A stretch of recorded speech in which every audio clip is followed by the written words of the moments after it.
There we go. That probably would help if I turn my mic on. What's good, guys? Welcome to episode 5 of 2K Crossfire.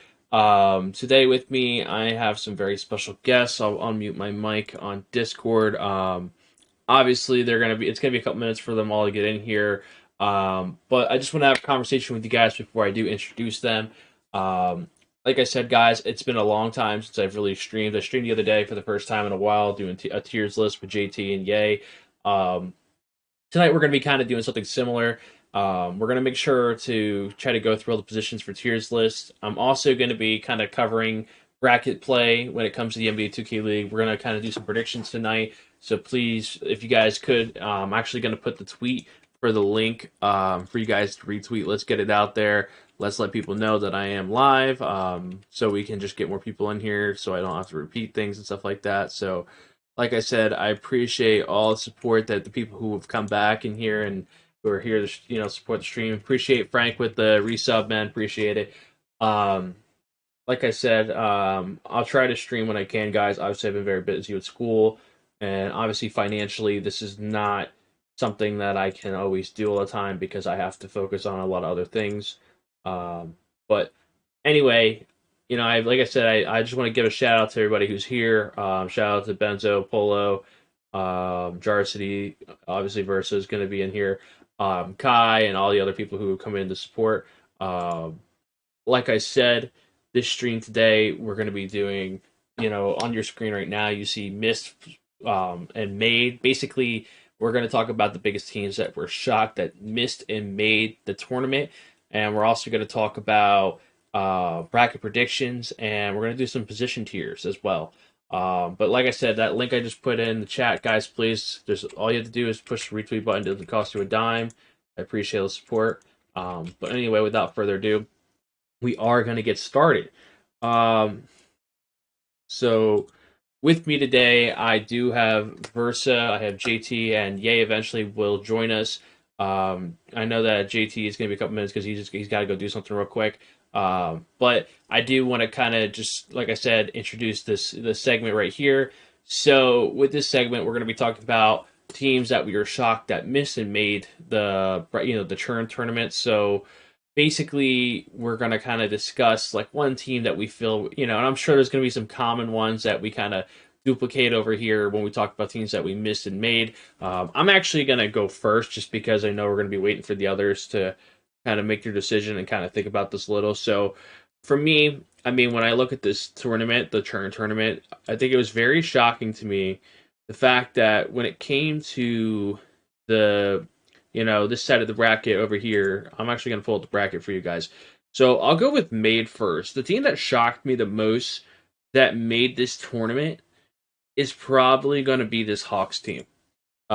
This Hawks team is a team that I don't think a lot of people could have seen, or predicted that they were going to, basically get out and make it to the bracket portion of this. So I was very shocked that the Hawks made it just because this was a team that started out terrible in the beginning of the year. They've kind of looked like they've pieced it together a little better. It looks like the chemistry's a little better. But early on, this team just did not look good. And for a team that I was shocked that missed this tournament, let's see. This is the Eastern Conference. Let me open this is the Western Conference. I lied. Let me open up the East real quick just so I can see East rosters too. So the team that shocked me that missed it.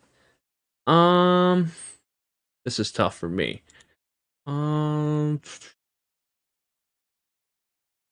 very shocked to see. Oh, the Pistons. That's the team. That's the team I'm very shocked that missed this tournament because a Pistons team. Oh, we already have 36 people in here. Did someone host me? Yeah, like I said though, with this team, I'm very shocked that we didn't see the Pistons make it through. So that's going to be the team that I'm actually shocked the most that didn't make it through, and the team the team that I'm shocked that made it was the Hawks. Next up, we're going to jump over to Versa. Versa, are you here? So with this segment that I'm doing right now, obviously I didn't give you guys any prep because I kind of wanted to get your first initial thoughts on this instead. So with the churn tournament, there was a lot of surprises and a lot of teams that made and missed it. Um, but I want to know, based off of this churn tournament, what specific NBA 2K League team are you shocked that missed the churn tournament for bracket play?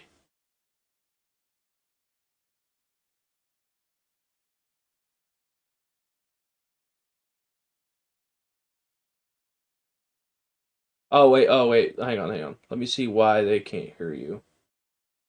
Weird. Oh, I know why. Hang on, give me a second. So that's my bad. Well, good thing by the chat for looking out for me on this one. Let me see. Talk real quick for me. Yep. There we go. All right, now it's better. I fixed it. Okay. Uh, a lot of people may not agree, but just like looking at everything, a team that I'm honestly shocked that didn't make it, because they started off really well. I don't know what necessarily happened. I don't know if they were like figured out. They have a top defense. I was shocked the Raptors didn't make it. Honestly, That's actually a very comparison, that's a good one. Actually, I agree. I agree with you. Just because of how the Raptors started out. But go ahead. I'm sorry. right? And in comparison to like how bad the Hawks have been playing, I figured they would have made it before the Hawks would have. When you look at between the Raptors, the Nets, and the Hawks and the Magic, that's a team that I thought would have at least wiggled their way in with the amount of talent that they had on that team. So that's just me. What about a team that made it? What's a team that shocked you the most that made it? Honestly, the team that shocked me the most, I don't want to. I kind of wanted to switch it up and go to a different conference, but the team that shocked me the most was the Grizzlies, bro.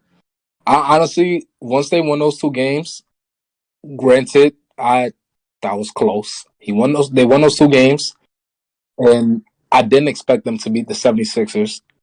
And then they lost to the Celtics. So I predicted that they would have finished 2-3, which then they probably still would have made it, but I don't know. I just didn't see them coming into this tournament and making the run that they did. So they turned me into a believer. It's up to see what they do on stage, but I'm shocked that they made it. With how this season has been going, 5v5 wise, I'm shocked that they made it. Just goes to show is it's whoever comes most prepared and who's hot that night. So No, I definitely could agree with you on the Raptors missing it.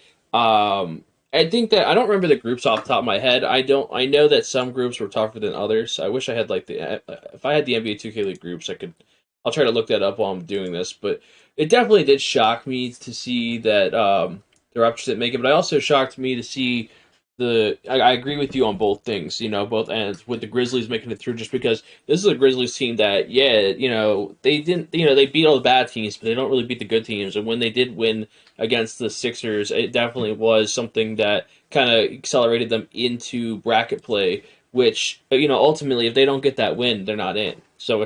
exactly. So it's like when they won that, it kind of just, it put this shock factor in everybody. And it kind of just shows that, like, this league, especially at one and done. So it's going to be really interesting in bracket play when we get to bracket play. Seeing a team like the Grizzlies, who, yeah, they might not be able to beat you in a series, but they definitely can beat you to get a best of one. So that's a team that Right. you definitely have to watch out for, in my opinion, when it comes to these best of ones. But Exactly. Just the it's because you I don't want to sit here and discredit best of ones, but in hindsight, you could also look at best of ones as like, okay, how many of your players can adjust on the fly? You get what I'm saying?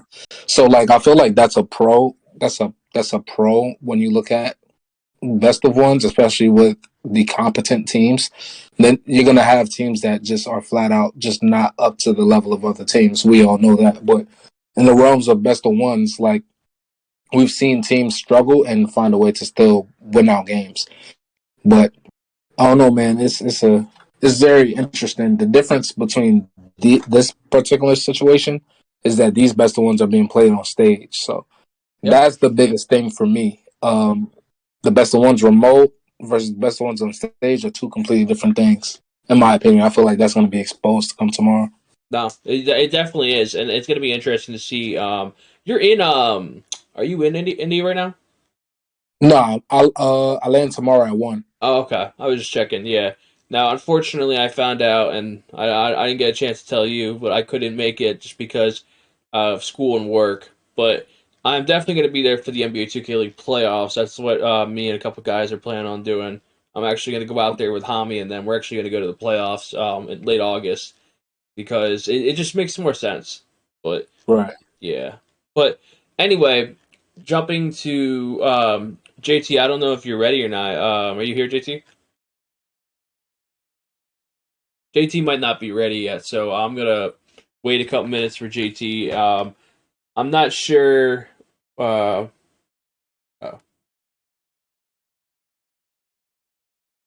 oh, okay, no. Okay, never mind. Ye's not gonna. Ye's actually not gonna not make it. So, like I said, we'll come back to JT when JT gets here in a little bit. I know he's taking care of something right now. Um, but I do want to jump over to bracket predictions. So I'm gonna kind of jump over with Versa to predictions for the bracket.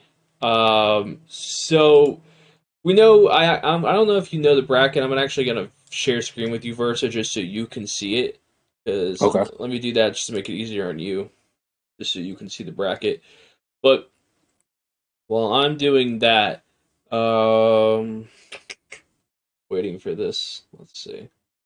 Okay, you should be able to see it now in the Discord. You should be able to see the Yep. bracket. Um, but so I'm gonna go kind of like matchup by matchup, and we're gonna kind of talk about me and Versa. So with T Wolves versus Hawks, this is a best of one now. Who do hmm you got and why? T Wolves overall better team. They're gonna get more stops. They're gonna have a more fluid offense. Mm-hmm.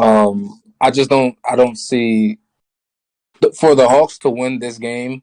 They would have to not only outplay them, they would have to have more energy than them on stage. From the last NBA event, like I literally witnessed their energy overall. They're continuously talking, continuously yelling, continuously entertaining the crowd, continuously keeping each other engaged. And I just for the Hawks season so far, I don't see them being able to do that. But I will say, if somehow the Hawks can manifest that energy and that the guards can do what they need to do, because that's the biggest thing. Like they would have to come out there and score. Like they have to match that backcourt. Mm-hmm. Um, and they have to slow the game down. I feel like if they slow the game down, they stand a better chance of fighting with the T Wolves rather than trying to go out guns blazing. You get what I'm saying? Because T Wolves are going to beat you in that type of battle. Yeah. But I will say that if they are able to win this best one, this will be the biggest upset Oh yeah, no, this is by far. definitely by far the biggest upset, of the year. For me, I'm gonna go with T Wolves as well. Just because I don't really think like again, obviously it can happen at best of one, but I just think this Hawks team and it's not it's I don't want to say I don't know, like not to be mean to the Hawks, but it's like I felt like all right, they had a good little run in the the group stage or whatever. Now we're in bracket play. You're going against one of the best teams in the Western Conference. I just don't see a chance this team wins. To win, they have to outplay them. It is great analysis. Claim on green.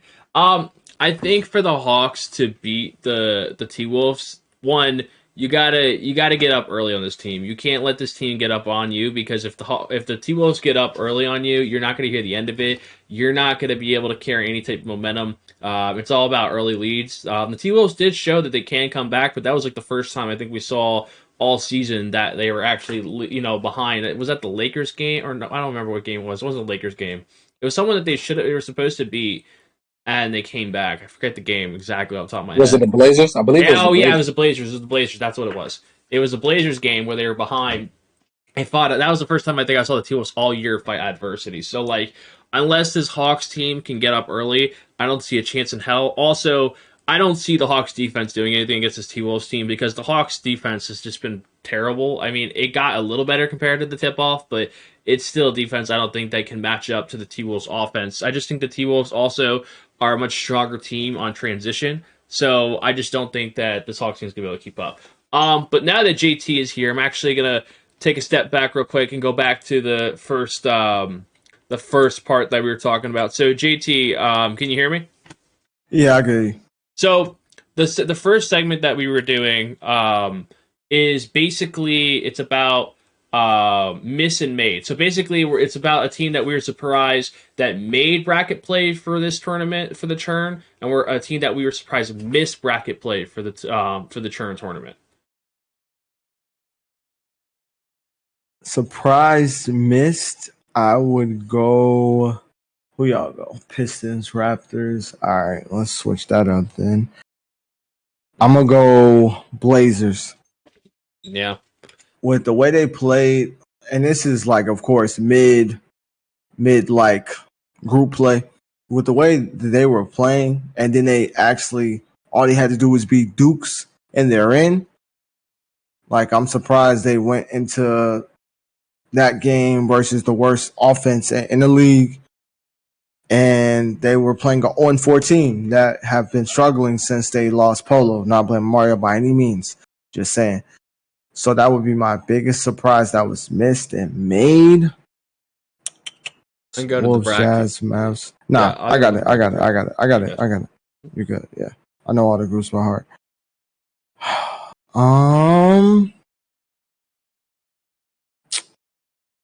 I'll go.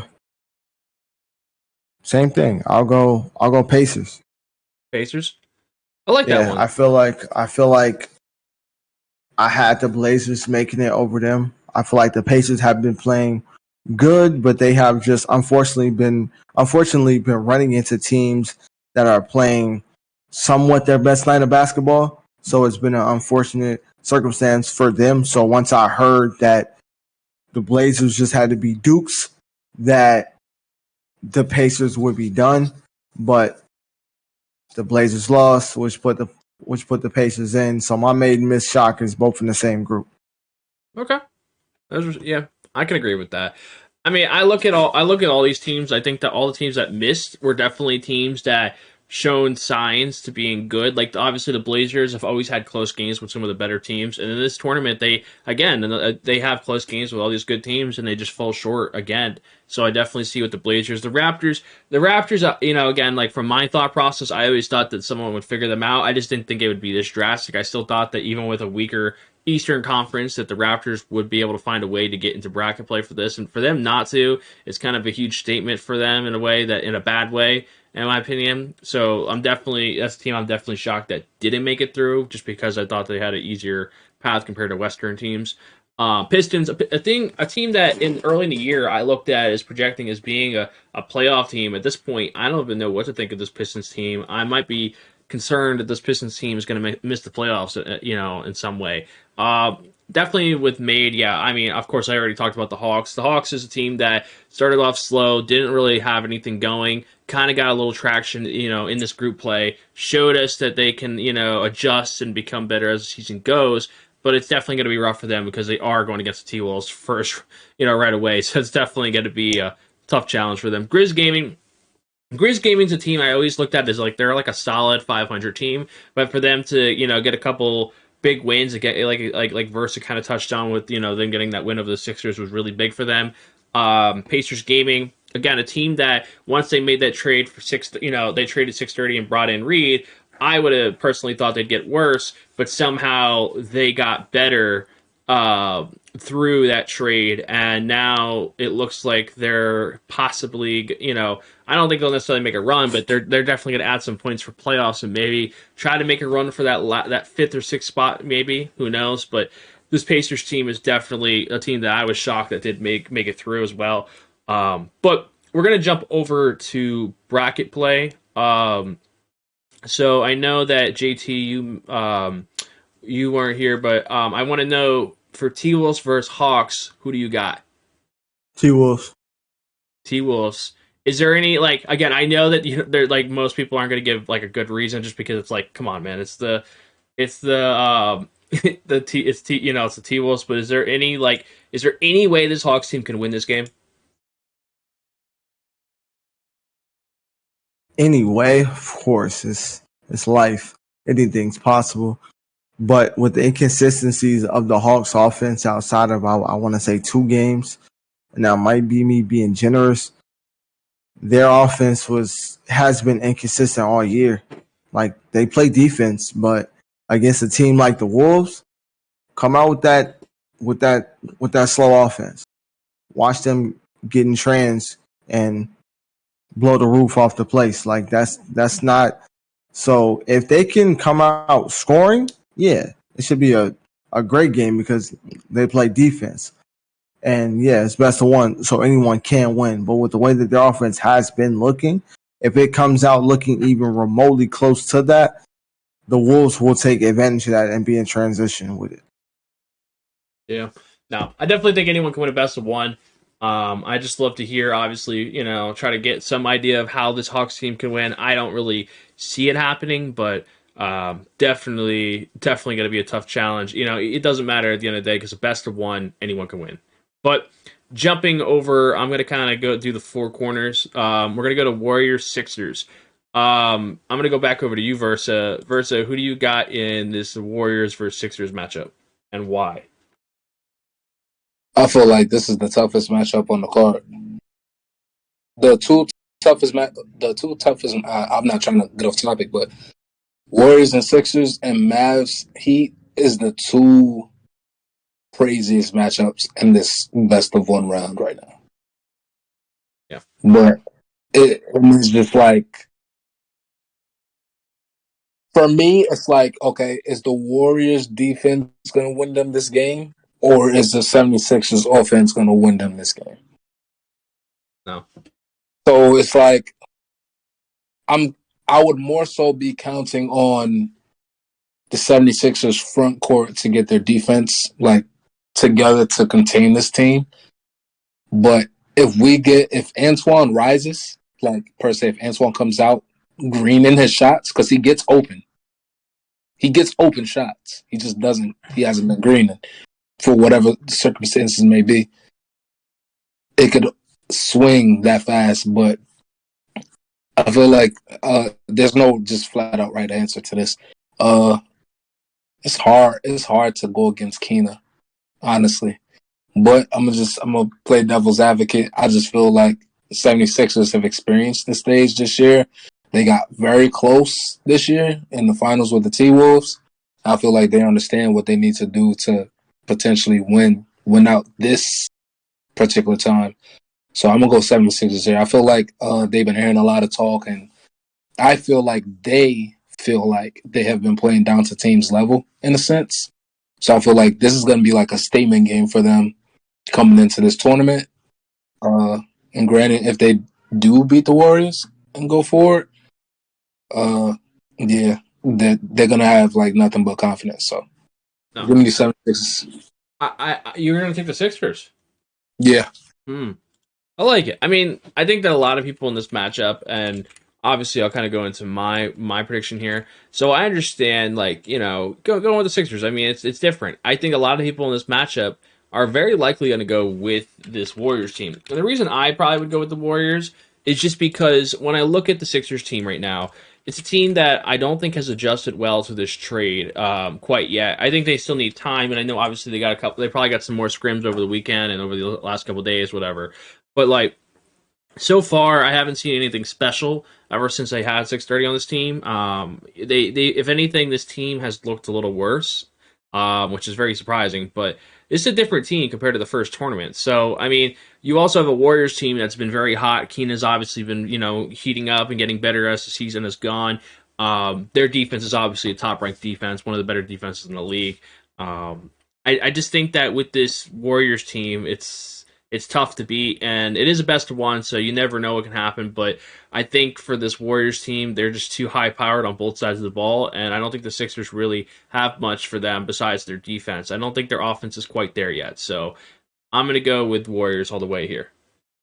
Yeah, I like that take. Yeah. I'm trying to go too deep in it. I just feel like either team could win. The X factors on each side is whether Antoine is going to show up, because I feel like, not saying that Keena can't, but the workload on stage is with a different environment. It's like we've seen Dre go crazy on stage. We've seen 630 be capable of being that crazy offense. We know that the Warriors have been more consistent defensively. My biggest issue is if Twan is going to be Twan. And then for the 76ers, is their defense going to translate to that stage defense that they had last tournament? And that's what makes it interesting to me. But I don't feel like anybody could be wrong here. You get what I'm saying? No. It's like, this is a tough position for anybody. No, I definitely think that it definitely, you bring up a good point with Antoine. Antoine's definitely a guy that is going to be important in this game, because if Antoine's shooting like he has in previous games where it's been as bad as it has, I mean, dude, he could shoot the team out of the game. But I also have to give credit. We can't forget about obviously Gradient and Hezzy and all them and their defense and the way they're able to kind of contain teams in a way. And I don't think their defense is talked enough about compared to teams like, people always talk about the Wizards, but people don't talk about this Warriors defense enough. But offensively, the Warriors got to come prepared. But JT, who do you got in Warriors, Sixers, and why? Give me Warriors. I feel like he's finally like found. I can't say found it like all the way per se, because he's only had those 2 good games. But I feel like Philly has been battling a lot of inconsistencies. So I feel like this is a tough matchup for them to have out the gate. I feel like in a series, Philly would be like really dominant, especially in the East, because they're still trying to figure it out. But I feel like in a best of 1, I feel like Twan steps up. I feel like Keena keeps doing what he's been doing. And I definitely think Dre and 630 will show up, in my opinion. But I got the Warriors in a classic, because I feel like they have been more figured out, because the Sixers also don't play their best defense. I know you kind of spoke on that, but they don't really play defense like that, to be honest. They've actually been struggling on that side of the ball. I think that, like, and I know where you're coming from. Like, I think that I'm not saying their defense is necessarily great, but I'm saying that's at this point for this team, that's probably the stronger side because their offense has been so bad. So I guess maybe I'll like to clarify that a little more. I just think their offense has not been that good collectively, and at this point, their defense is the only thing that might win them a game. And I don't even think that's that good personally, if I'm being honest. So that's just making sure. Yeah, that defense is not really it. Yeah. Now the Warriors, that's the top 5 defense in the league. Mm-hmm. Now that, yeah, but the Sixers defense, not the biggest fan. Nah. Well, I think the offense is way more dangerous. At the end of the day, I don't think the Sixers can beat the Warriors on either side of the ball, and I just think this is going to be a clear winner for the Warriors no matter what. So even if the Sixers had a half decent defense, I still don't think it's going to compare up to this, their offense and their defense for the Warriors side. But jumping to the next matchup, we're going to go Wizards-Pacers. I'm actually going to go right to you here, JT. Wizards-Pacers, who do you got and why? I'm going to go Wizards. I don't know if, first off, the Pacers have a bottom 5 defense in the league. So the Wizards' offense is bottom 5. But since I'm taking a number 1 defense with a bottom 5 offense over a mid-tier offense with a bottom 5 defense, that's just me. I feel like the Wizards have it more figured out on the defensive side. So as a team, I feel like as a collective, they'll get their opportunities in trans. They'll get enough stops to make it, I don't want to say an easy game, because I don't see it being easy. Pacers have been playing good, but I just don't know if Vandy and Reed will give them 20+ against the Wizards, which I think they'll need that. I feel like if they score that, then I can see Indy somehow winning this. Mm-hmm. Now, I definitely can agree with you with this Pacers team. Their defense has not been great. Yes, they've had, good lapses recently with their team, with obviously Vandy and Reed. But I just think that this Wizards team is going to know how to game plan for Vandy, because Vandy's a guy, I think that when he goes against better defenses that know how to kind of strategize against him better, he doesn't do as well. So I just think that Vandy's going to struggle against this Wizards team. I'm not saying that Indigar doesn't struggle, but I think especially at Vandy, just because I don't think he's going to be able to adapt to how good this Wizards defense is going to be against him. So, it's really going to come down to, in my opinion, how Reed can kind of take over the game while Vandy struggles. So that's kind of how I see what the possibility of this Pacers team kind of pulling one out. But at the same time, it also comes down to Cap.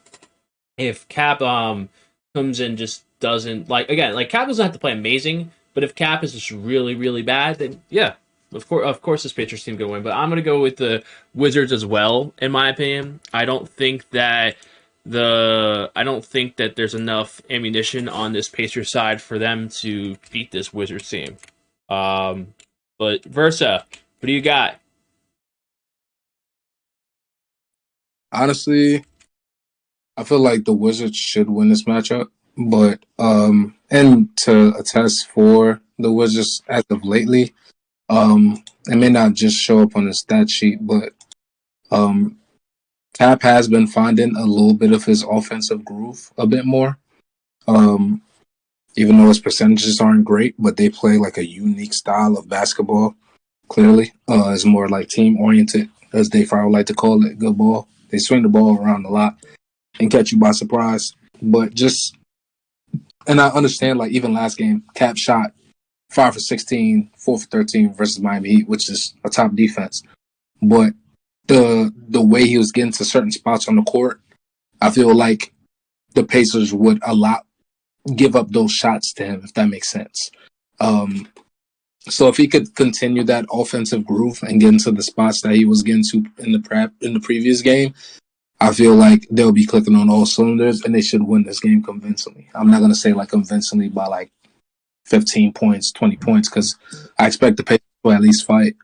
But on the other hand, if this backcourt of the Pacers can click and outplay the Wizards backcourt, and they could get their corners to knock down some threes to where they respect the corners and they won't be able to run like those crazy rotations and stuff like that, I could give the Pacers a fighting chance because they've been competent versus some top teams. Even though it's been inconsistent, we've seen them have some good games, even if they were tough losses. And as we all know, anything can happen in the best of one. So I'll give them a fighter's chance, but it's a big fighter's chance. Yeah. Jumping to the next matchup, Bucks versus Gen G. Versa, who do you got? It's tough, man, but that last game the Bucks played, they definitely look way better. I feel like they'll be a better on-stage team. I feel like this game is going to be closer than people think. Me personally, I just feel like Gen G has been like more consistent with their team, and everything is more figured out with their team as far as their roles, as far as like the tendencies, as far as game plan and stuff like that. So I feel like I trust them more in this matchup. And it's me trusting them. It has nothing to do with talent. I just feel like they're just more cohesive with how they approach the game. So I think Gen G has the better chance of winning this matchup. When you look at 5v5, I mean, they match up really well. But I just feel like, Gallo is doing what he's doing on the 6-2, which is ridiculous. You got DJ that is playing pretty well. Their defense is pretty well. Hezzy Cap is blitz man. Like, that's basically blitz man other than TB. And you got Feast, which is that veteran presence that's keeping it all together, that does all the little things that doesn't show up on the stat sheet. So, give me Gen G. All right. JT, who do you got? Gen G Bucks. I'm going to take Benji. I said Benji. Gen G, I feel like they've been hot. I feel like they've been that Gen G team that we always knew they could be, per se. Mm-hmm. So because I feel like the Bucks they still need more time. But again, it is best of one. So if the Bucks come out really hot, like I know that team on stage with Cooks, with C's, with Dimes, like I feel like that can be such a spooky team. So I feel like it'll be a great matchup, but if I had to pick a winner in the best of one based off group play, I'm gonna go Gen G. I feel it. Only thing is I need this team to show up on the stage. Gen G, obviously last time they kind of, and I know it was their first time on stage, them kind of getting adjusted. I don't think there really is an excuse here this time around. It is the best of one, so always, there's always going to be something. But I'll go with Genji here too, just because I think it's time for this team to show up because they show all these signs of greatness, but they got to show it on the stage and they got to show it when money's on the line. So I'm gonna go with them here in this first round matchup, just because I think that Genji's defense is just a lot better and they'll be able to contain this Bucks team, who I felt like has been very inconsistent at times. It just depends what team shows up for the Bucks. We've seen the Bucks team where they're shooting on all cylinders, but then we've seen games where it's like, who are they? So I mean, personally, I'm gonna go with the Genji just because I feel like they're a little more complete as a team. I think that obviously Gallo being one of the highest points per game scorers in the league.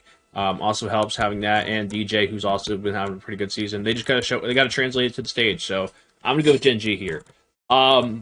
Jumping over to the other side of the bracket, going to Heat versus Mavs. Versa, Heat versus Mavs. Who do you got? I think I know who you got, but who do you got?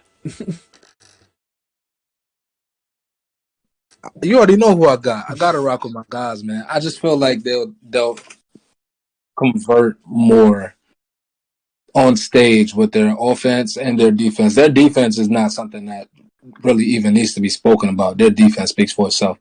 Future Clutch, in my opinion, is a top 5 lock in the league. I don't care. Anybody can pull up stats, whatever. I'm talking about just watching him play, and his impact is a top 5 lock in the league. Biscuit doing his thing, Sauce hooping. I just feel like at the end of the day, Sauce has been picking up. Saf has been picking up his confidence. Who's Biscuit? Biscuit's Dietrich. I know. I just had to clarify that for those in the chat. They might not know who Biscuit is. Oh yeah, my bad. Yeah, I know how the chat probably not hip to that lingo, but yeah, Dietrich / Biscuit, he out there hooping, man. He's showing why he was selected where he was selected at. Sav's confidence has been going up. That he's been playing well outside of the turnovers in that last game. So I feel like on stage, I just feel like the Heat just have more. I feel like they fighting for more, and they kind of they went further in that tournament, and so they got a little bit more comfortable. I feel like Beast Move is going to have a big impact in this particular tournament. So it's going to be great, man. It's going to be great. I think if Mavs come out stagnant, like I feel like the Heat understand like they have to key in on Kenny. If they key in on Kenny and the Mavs come out stagnant, because the biggest takeaway from me was last tournament on stage, Jarvis didn't play particularly great, but he plays great remote. And I'm not saying that he can't change that, but he has to perform versus this Heat team because they're going to make them have to make decisions. So it's going to be real interesting, especially in the best of one. But I'm interested to see the battle of this front court because Zay and Future Clutch going to go at it. And I more so just trust that Heat front court than that Mavs front court. Mm-hmm. Nah, I feel you. JT, who do you got? Heat Mavs. In a classic, I'll take the... Man, it's tough. It's tough, but in the classic, I go Heat. Mm-hmm. I feel like they have more experience on stage. I like their collective consistently as a unit. So I'll take the Heat in the classic, but again, I won't be surprised if the Mavs find a way to come out with this one, especially if Duke or Kenny Zeus plays how he just played. He had a on stage Kenny Zeus type game for his last game in group play. So if he comes out like that, it's hard to beat the Mavs when he's playing like that. No, I definitely agree with you. The only thing is they're playing against a Heat team that last time they were on stage, they made a great run. I have to say with this Heat team, it comes down to, just having that same type of energy they had in the last tournament. Like Saucy, was really underrated on the stage and just the energy that he brought to his team. And obviously the whole team collectively I felt like built off of that and kind of helped accelerate them in a lot of games. And we saw games where they got blown out, and then the next two games they ran the course. I remember against that Knicks series, I think it was, where they got blown out one game, and then the next thing you know, they're out here turning it completely around. So obviously the best of one is definitely tough because it comes down to Sav kind of just being decent.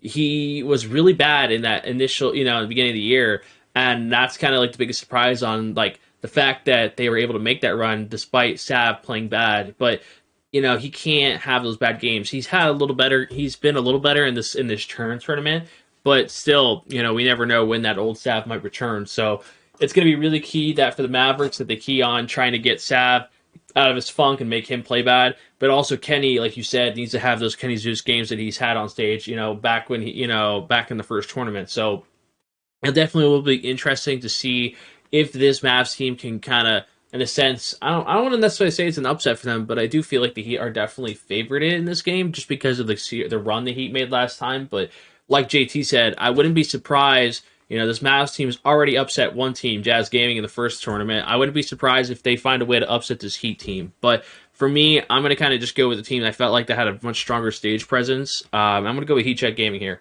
as well as their defense. Up next is going to be Celtics versus Lakers. JT, who do you got?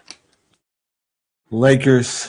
I feel like I don't think the Celtics have enough offensively to combat with the Lakers as of now. I feel like they just have it. They have it more figured out, which I feel like is what it'll, in a sense, come down to in a best of one, because you only have time for in-game adjustments, not out-of-game adjustments like it's a series. So I'm going to go Lakers just because I feel like as a unit, they have it together more and they're more consistent. Boston has been up and down. Okay. Versa, who do you got? Give me Lakers. JT kind of hit it on the head in regards to Boston's offense. Has been up and down. Sometimes the Lakers' defense has been inconsistent, regardless of how great they have been playing. Because I just expect them to. I got a higher ceiling for the Lakers, so I guess that's why I hold them to that standard. But their defense hasn't been as great as I know that it could be. And with Celtics being up and down, it's just hard to build more of a trust factor within their offense. And I know that the Lakers' offense is just going to be more consistent in this matchup. That's just my opinion. So I just feel like the Lakers is a better team in this matchup, particularly. I feel you. For me, I just don't think the Celtics team they would be fine in this Eastern Conference. If they were playing against Eastern Conference teams, I think it'd be a lot more likely that they could win the game. But they're going against one of the better teams in the Western Conference. I think the Lakers kind of just substantially beat them on both sides of the ball. I do like the Celtics defense a little, but I don't think they're going to be able to keep up with this Lakers team. I think that it's going to be a battle of the defenses, but ultimately I think the Lakers offense is just going to top the Celtics offense. So I'm going to go with Lakers over Celtics. Going next to Jazz versus Knicks. Versa, who do you got? I feel like Jazz just lost a spicy one. I feel like they just about to. I feel like this is not necessarily a turning point because they've been playing good. They have a great record. Are you telling me they're going to collapse? Nah, I feel like this is I feel like it's spicy because they just lost to the T-Wolves and Splash doesn't won. I feel like Splash about to unleash some type of rage. I feel like they're about to take all this anger out on the Knicks and it's just going to be like bad. Like as far as like this could be their turning point versus like the competitive four. So give me Jazz convincingly, honestly. Convincingly? Convincing. That's interesting. JT, Jazz Knicks, who you got? Give me Jazz. I feel like they're hungry. They've been looking much better. And on top of that, the Knicks, I feel like, dropped a lot of games in that group play that they shouldn't have dropped. So I'm not the biggest fan of that. Going into bracket play, dropping those easy games against those inferior teams. In a sense, I just don't think the Knicks look that constructively well, in my opinion. So I have the Jazz being super hungry, looking better than they've looked for the most part in the most recent game. So yeah, give me Jazz. Yeah, I mean, it's tough to pick any team over It's really just one of those situations where we're looking at a Jazz team that, yeah, has had some up and down moments this year, but it still has, there's so much greatness around this Jazz team. Obviously they lose a heartbreaker, against that T-Wolves team, but that's not going to happen again with Splash. Splash is definitely probably going to turn it around. I do agree with Versa. I think they're going to be very hungry. I think Splash is going to come around and just I wouldn't be shocked if like Splash is like just going crazy and like trying to do some crazy stuff with he's probably gonna have a crazy stat line in my opinion. So I definitely agree. I'm gonna go with Jazz here as well. But let me ask you guys because we're about to have the last team in the first round. Actually, I'll do that then. I'll ask this question. JT Kings Grizz. Who do you got?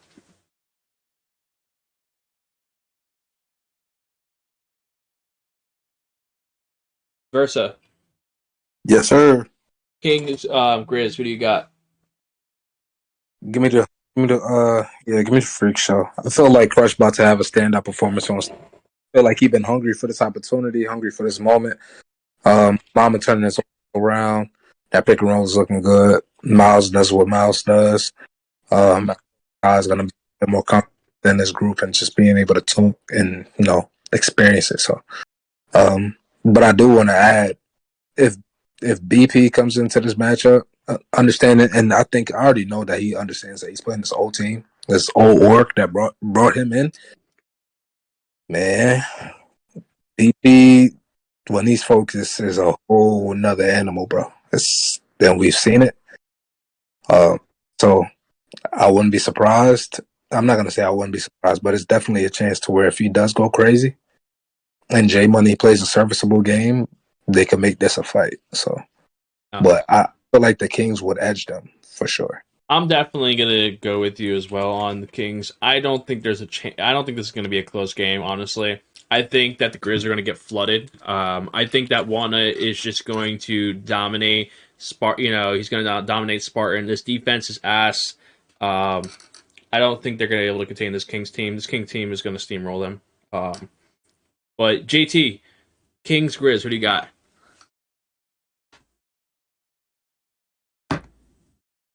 He's faster than Flash.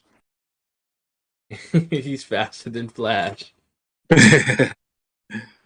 Oh yeah, no, I don't even think that there's a chance this Grizz team wins.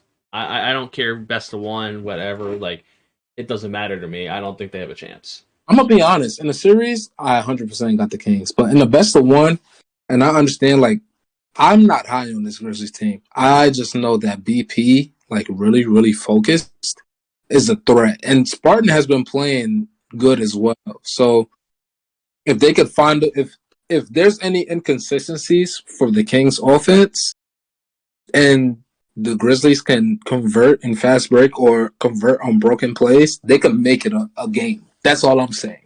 Mm-hmm. And if it's a close game, I got the Kings edging. But I feel like the Grizz can still make it a game. But if the Grizz come out lackluster and the Kings are on point, I'm with you 100%. It's going to be a flood. Yeah. I don't know if JT is back. Oh, there he is. I'm back. I'm back. JT. Yeah, my girl need help with something. Give me Kings. I feel like the Kings are a team that is hot. Mama has it figured out. Grizzlies are more so on the inconsistent side. And I do feel like BP could come out with that red hot game, but I just feel like looking at them 1 through 5, I feel like the Kings are just built for the stage. Even though it's a wild prediction about the stage part because we haven't seen them. But I do think this Kings team on stage will be something that we needed. It'll be something we've been waiting to see. Mm-hmm. No, I definitely can agree with you on that one.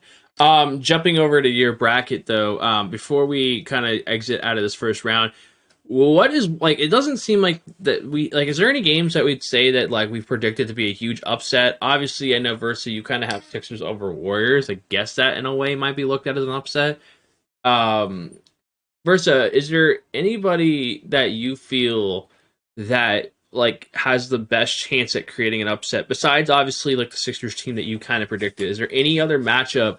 What is like the most like? Because last tournament we had some major upsets. What's a team? What's a team that could make a major upset? Who's the most likely at this point to do that? The Bucks. The Bucks. Okay. JT. Reason being, go ahead. I just feel like they played very well on stage last tournament. And Dimes is not a slouch. I feel like, and there's no knock to Gen G. I'm very high on Gen G. If anybody that's been tuning into the press and your content, I've literally been saying I got Gen G coming out of the East overall in the playoffs. But I just feel like the Bucks have good talent on that team. They played well on stage last time, and I feel like Dimes, the stage is kind of his element as well. So, it's going to be interesting. But I feel like if, like JT said, if the Bucks come out fighting early, they can make it a game, and they could possibly steal it, especially in a best of one. JT, what's a team that you feel could most likely make an upset? I'll jump over to your bracket just to help you. No. I'm good. I'm telling you, my photographic memory is on point. Give me, I want to say Bucks, but I'm gonna go Sixers because the Sixers went 2-3, Warriors went 5-0. I feel like if the Sixers really come out in their bag and in their duff, then it can get really spooky because of their offense. But I do like versus take on the Bucks because, I did say it. But yeah, I'm gonna go Sixers because they have the biggest, in my opinion, win differential, and the Warriors have been consistently good on defense and somewhat solid on offense, and the Sixers have been just up and down. They're 2-2 with 630, 0-1, or 2-2. No, 2-2 with 2-3 with 630, and 2-2 with their full lineup. So it's just I don't know if I can. That would be an upset to me. Like if you go 5-0, or same thing with the Jazz. Jazz won, what was that, 4-1? Yeah, got put out by the Mavs. Everybody screaming upset. So I feel like that's where the upset really comes in, is based on how you played that group play. So I'm gonna go Sixers have the biggest chance to upset, but I do indeed have them losing. For me personally, I'm gonna go with the Pacers. I think this Pacers team has been on an upward trend, and I feel like they kind of have a little more confidence. They get out of group play. They get to bracket play. They're in person. I wouldn't be surprised if they beat this Wizards team, and it's definitely a tough matchup for the Pacers. But if they find a way to kind of just get again, they have to maintain the Wizards offensively. The defense for the Wizards is gonna show up no matter what. So it's gonna really come down to them just kind of slowing down this Wizards offense so they can keep it close. I think it's gonna be a close game, but I could see a possibility of Pacers kind of edging it out just because of a close game. But again, that defense has not been good for the Pacers, which is obviously a concern. But I'm gonna go with Pacers as like a possible upset in my opinion. Going to the next rounds, JT, T-Wolves, Heat, and a best of 3. Who do you got? T-Wolves. Is it going in 2 or is it going to 3? Give me T-Wolves in 3. In 3? Okay. So what's the? Obviously, I know the T-Wolves have been a very good team, but is there a specific like what do you think the X factor in this game? For what do the T-Wolves need to execute on versus the Heat, and what do the Heat need to execute on versus the T-Wolves? I feel like the T-Wolves are just that team when it comes to offense. Like their offense is just out of this world almost, and I just don't know if the Heat can swing with that for 2 wins. I do think they can for 1. I feel like for that game 1 or even game 2, they can play enough defense to tie up the series. But I feel like when it comes to that game 3 of adjustments, I think just on paper, the Wolves have it figured out more to edge the series. Yeah. Okay. Versa. T-Wolves Heat. Who do you got, and what's the X factor for both teams to kind of get in this game and win these games? I'll start off by saying this series is going to be way closer than people think. Way closer. That's just me. Way closer. I'll start off with the T-Wolves. T-Wolves' point of emphasis is definitely just keeping their pace and maintaining their offense. And it's odd me saying that because, like, damn, like it's the T-Wolves. Like, we're talking about T-Wolves, talking about Bear and Kai. But the Heat's defense ain't nothing to play with. Literally is nothing to play with, bro. So if their defense is converging and making them have to fight, giving them tough looks, throwing those rotations at them, making them have to think, making Bear have to be like at his best with being a floor general and making have to really work to score, they can make it a ball game. One thing I understand about this Heat team, Sav could slow the ball down. If they could slow down slow down and make it not more of a running gun game, they stand a better chance. And I feel like their defense could pull out those tough to put them in a winning situation. So honestly, I'm taking the T-Wolves, but I'm putting it on record now. I would not be surprised if the Heat can possibly pull this out in 3. Well, then why don't you take them? I just have more trust in the T-Wolves offense, and they have been playing very well on stage and remote.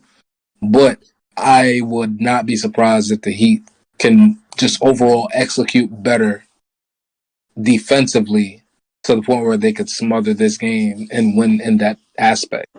Because this is going to be a gritty game. Like they have to make it a gritty game to win. It's not a run and gun game win for them.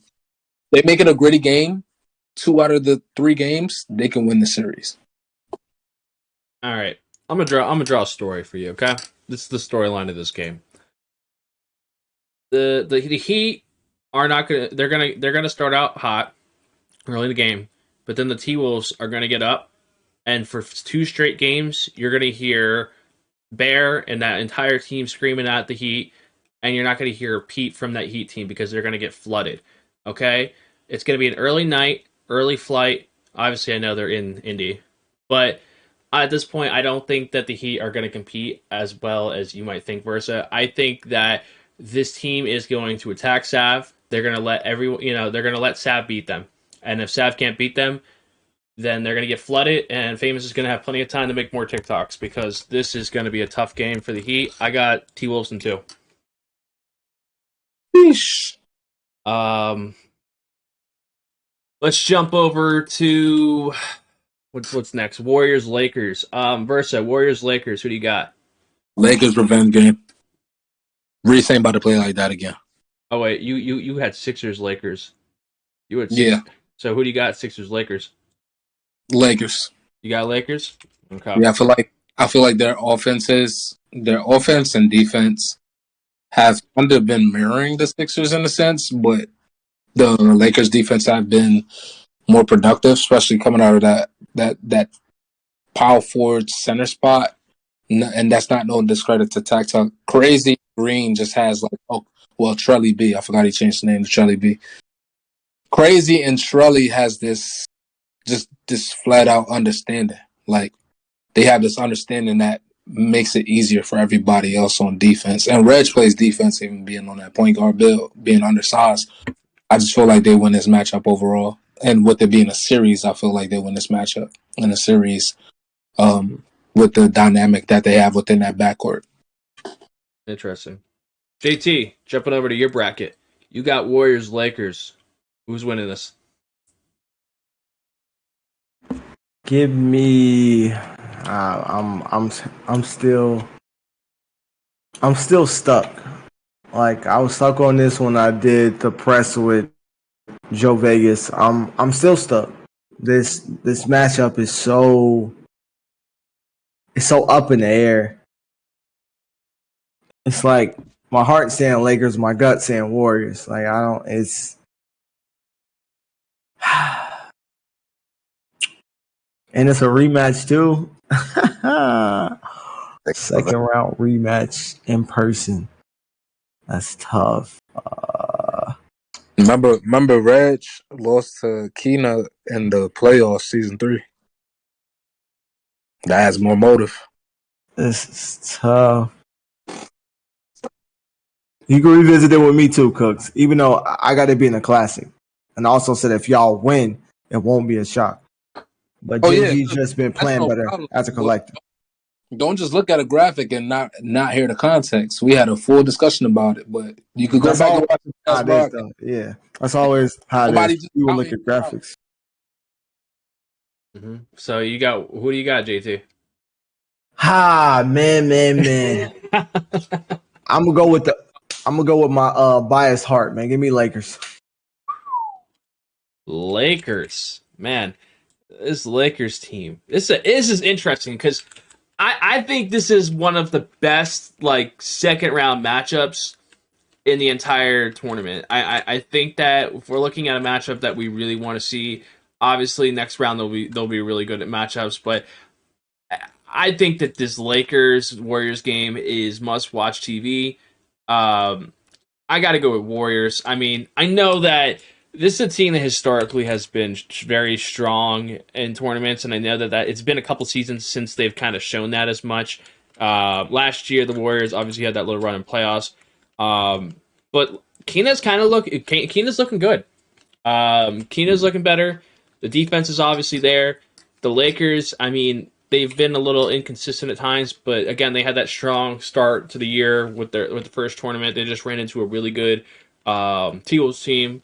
But I think that this Lakers team, it's kind of tough, man. They're going against another tough matchup. This is kind of like a proving game for this Lakers team to kind of show that they are a contender for the title. So I just think that the Warriors are a little more battle-tested. I think that they have a lot more experience. I think it's going to come down to, again, another... I hate to keep bringing up his name. It's going to come down to Antoine. I think that if Antoine shoots this team out of the game, yeah, I see Lakers definitely taking this, but as long as Antoine can just, be semi-decent, I think this Warriors team can win it in 3. I don't think it's going to be one of those clear series. I think it's going to be very back and forth, but I like this Warriors team. Jazz versus Wizards versa.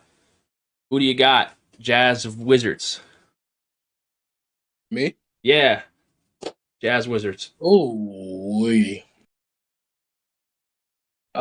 man. It's gonna be hell, bro. That's gonna be hell. This tournament gonna be hell, bro. This mix of conferences is making this tournament crazy. Oh man, I know Bubba gonna message me too. I know he gonna message me if they win this series. 100%. I bet you Sweet Bippy he is. I promise you he is. I just feel like Jazz got more of a dynamic. I feel like the Wizards defense is gonna be the Wizards defense, but I feel like the Jazz better chance of their backcourt being productive. But that Rhea and Dave Fry battle about to be so ham, bro. I don't think people understand. Rhea and Dave Fry versus... Oh my God, that's about to be nuts, bro. That's about to be nuts. I don't know, bro. I trust Rhea and Demi more than I would trust Follow and Rhea. But Rhea is like, I don't even know what to call him at. This dude is just ridiculous. But I think Dave Fry and the Wizards will game plan for that. But it's just hard to... I'm not even going to say it's hard because, bro, oh, man. JT, awkward be moving, bro. Give me the Jazz. JT, give me a stat real quick. I don't know if you would have it by chance. What is Splash's average points per game in 5v5? I don't know if you would have it, but while you try to find it real quick. Versa, do you think that Rhea is going to outplay Dave Fry in this matchup? Individually?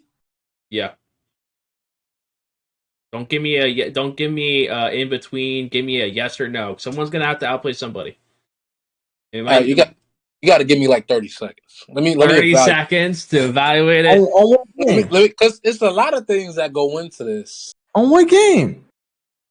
You talking about for the entire series? Entire series. Is he gonna? Who's gonna have the better series? You making this shit. Okay. Oh wait. Hang on. Let's make this clippable. Okay, you ready? Who's gonna have the better series in this Jazz versus Wizards? Dayfry or Rhea? Go, Versa. Dayfry. Why? I just feel like Dayfry as a leader and Dayfry as being a focal point on defense and offense will allow him to have a better game. Like, that's just his identity. I feel like Rhea has the advantage of the backcourt kind of playing into the and I'm not trying to make it like a number battle, but his backcourt will make it easier for him. Dayfry more so got to get it more out the mud, but I feel like with them being on stage, I feel like Dayfry's leadership on how he do everything and how he makes his team play is going to show up on the stat sheet and outside of the stat sheet because you're going to see it, like you're going to visually see it. Okay. JT, did you get that number by chance? Did you get that stat by chance or no? You asked me for a stat? Yeah. When? No, I was. It must have been when I got Oh, sorry. Yeah. No, I was asking if you know what Splash's points per game is by chance. Yeah, I got you. Hold on. Okay. But while he's trying to find that, this is what I think about this Jazz versus Wizards series. I don't think the Wizards have a chance in hell to win this game. Okay. Sheesh. And the reason I'm going to say this is because we're looking at a Wizards team that is still trying to get their point guard to get comfortable and kind of figure out things. He's gotten better as he's gone, but he's going against the freaking Jazz. Again, this Jazz team, has had some inconsistencies, but this is a best of three, and I think this Jazz team, we're looking at a revenge tour for Splash. We're looking at Rhea, who just came off one of the greatest 2K League games of all time at center. I just don't see a chance that Cap's going to be able to outplay Splash, and we're going to obviously see a battle between Dayfry and Rhea, but I think Rhea is going to outplay Dayfry in this, and I just don't think their defense is going to be enough to stop this Jazz team. So I'm going to go Jazz in 2. In 2? Yep. Oh, no. Oh, no. All right. In 2? Yes, in 2. You heard me. I said 2, not 3. 2. Oh, no. I don't think it's updated, but this says 19, but okay. For Splash. JT, over under. Will Splash have over or under 19 points in this game? Over. Over, and who you have winning Wizards versus Jazz? I'm gonna keep going against my gut. I'm gonna keep going the bias route. Give me Wizards. Why the Wizards over this Jazz team?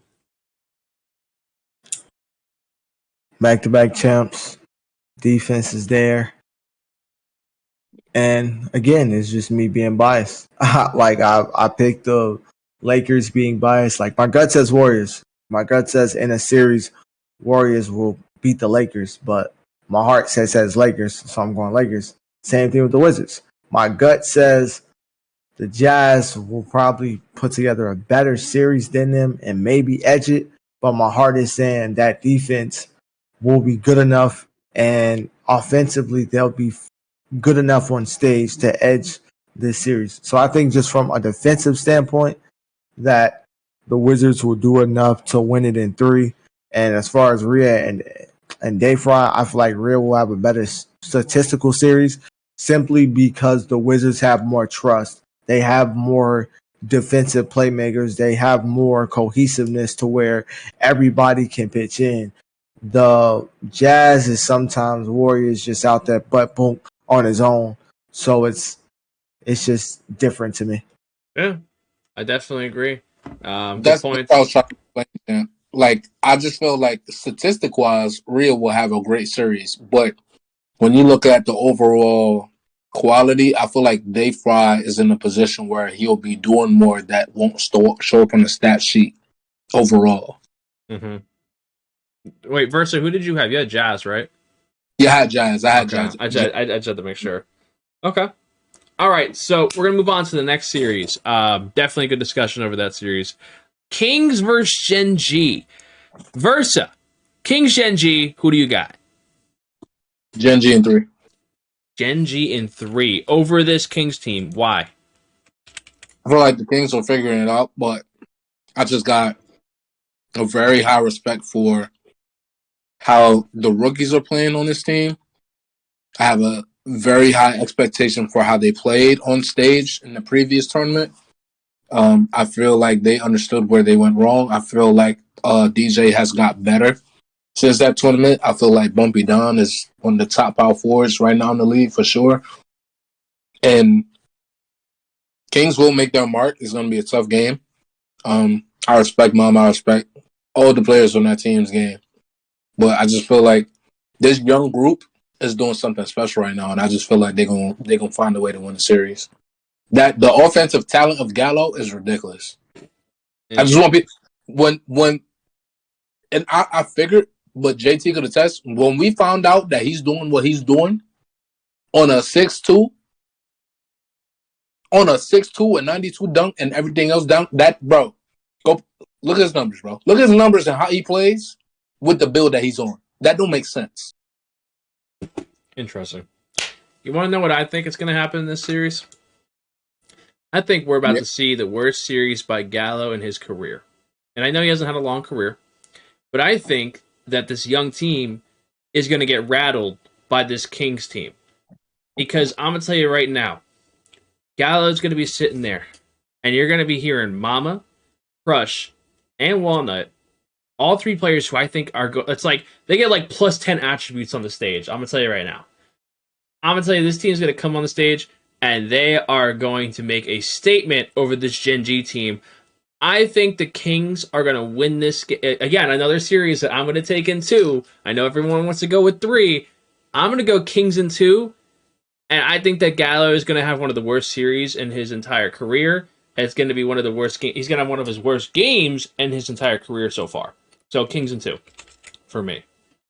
JT, Kings, Gen G, who do you got? Give me the... I'm going to go Kings.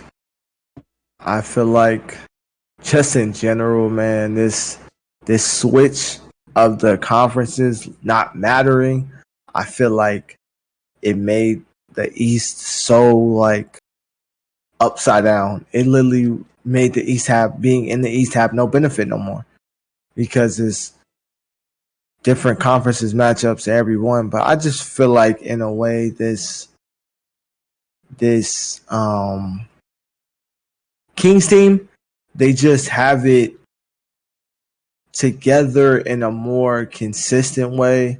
I feel like Mama is figuring it out or has it figured out, which is pretty dangerous for the league. He's one of the best of all time. He's been doing it for a long time. So in a sense, it's really like, can they combat that? Can Feast play the same as Walnut?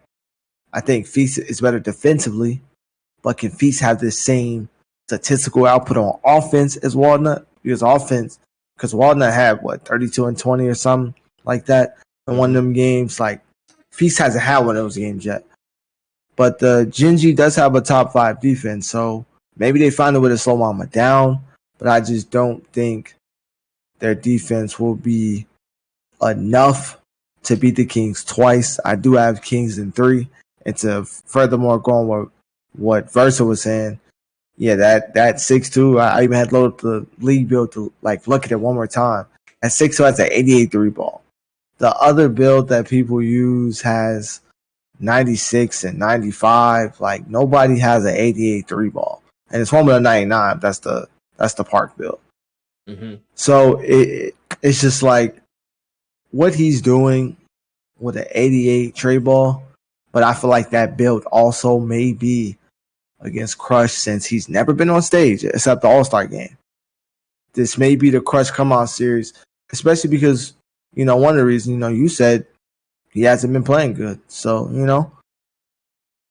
you can get those words, after this series. But, just saying. So, JT, who's going to have the better game on the lockdown position this series? Is it going to be Crush or is it going to be Hezzy? Ooh. Better series. That's tough. I'm going to be non-biased. I'm going to go with the person who's been playing better as a whole. I'm going to go with Hezcap. Okay. Versa, who are you going with? Huh. This shit tough. I ain't gonna lie to you. That's what I'm saying. Like this graphic gonna get us crucified when they're not even listening. They don't even know the context, but it's like they don't know how much we debate and how much we really going through it trying to make a decision. They gonna just look at them logos and images and think overall decision was. They're not even gonna listen to what we said. They're just gonna look at the logo. They had to I noted. He don't even remember nothing that we said or know nothing that we said. He just see that. He's gonna quote tweet it and just put noted. Like he's just like that's it. Like that's great, bro. I'm not gonna lie. Oh man, bro. Has he been playing out of his mind, bro? He's been playing out of. Give me Hezzy, bro. I'm not even gonna think about. I respect Crush. Crush is a fucking dog. But give me Hezzy in this. I just feel like I put like this. Mama is great. Mama. Oh yeah, I'm pulling up Mooch. Mama is great. But it's like I don't think he has the finesse. I love my boy to death.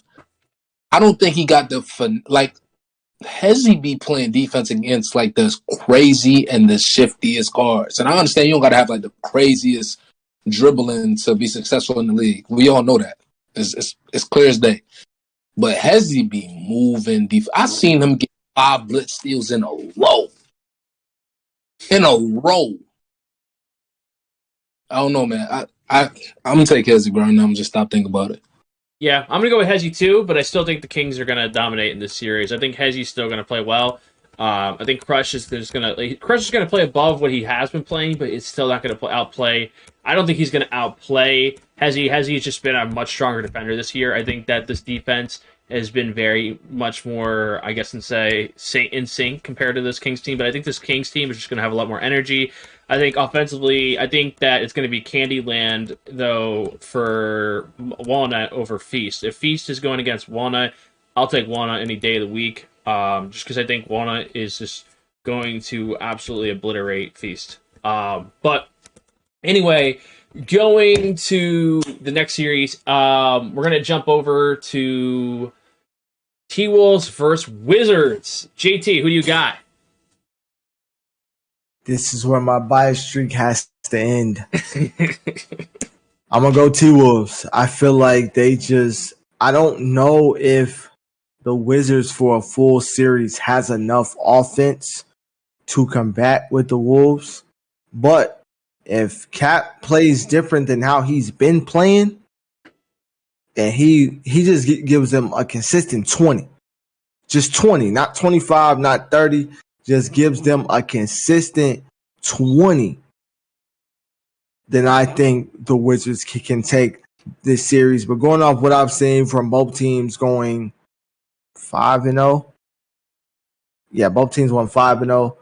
I just feel like the T-Wolves have it more figured out at an offensive standpoint. So if Cap's missing those shots, if B-Rich is missing those shots, the Wolves are out. They're out in trends. But I feel like this will be the biggest test for the Wolves yet. This will be if the Wolves can have that same offense against this team, nobody can no longer say anything about their offense. But if the Wolves can lock up this team, it goes both ways. Nobody can say anything about this defense. But I'm going to go T-Wolves in 3 in a classic because I don't see them just flooding them. I don't. I think they're just too good of a team. They're too smart of a team The adjustments are there. The trust is there. I just got the T-Wolves edging it in 3. Versa. T-Wolves Jazz. That's your matchup. Who do you got? Yeah, damn it. Yeah, damn it.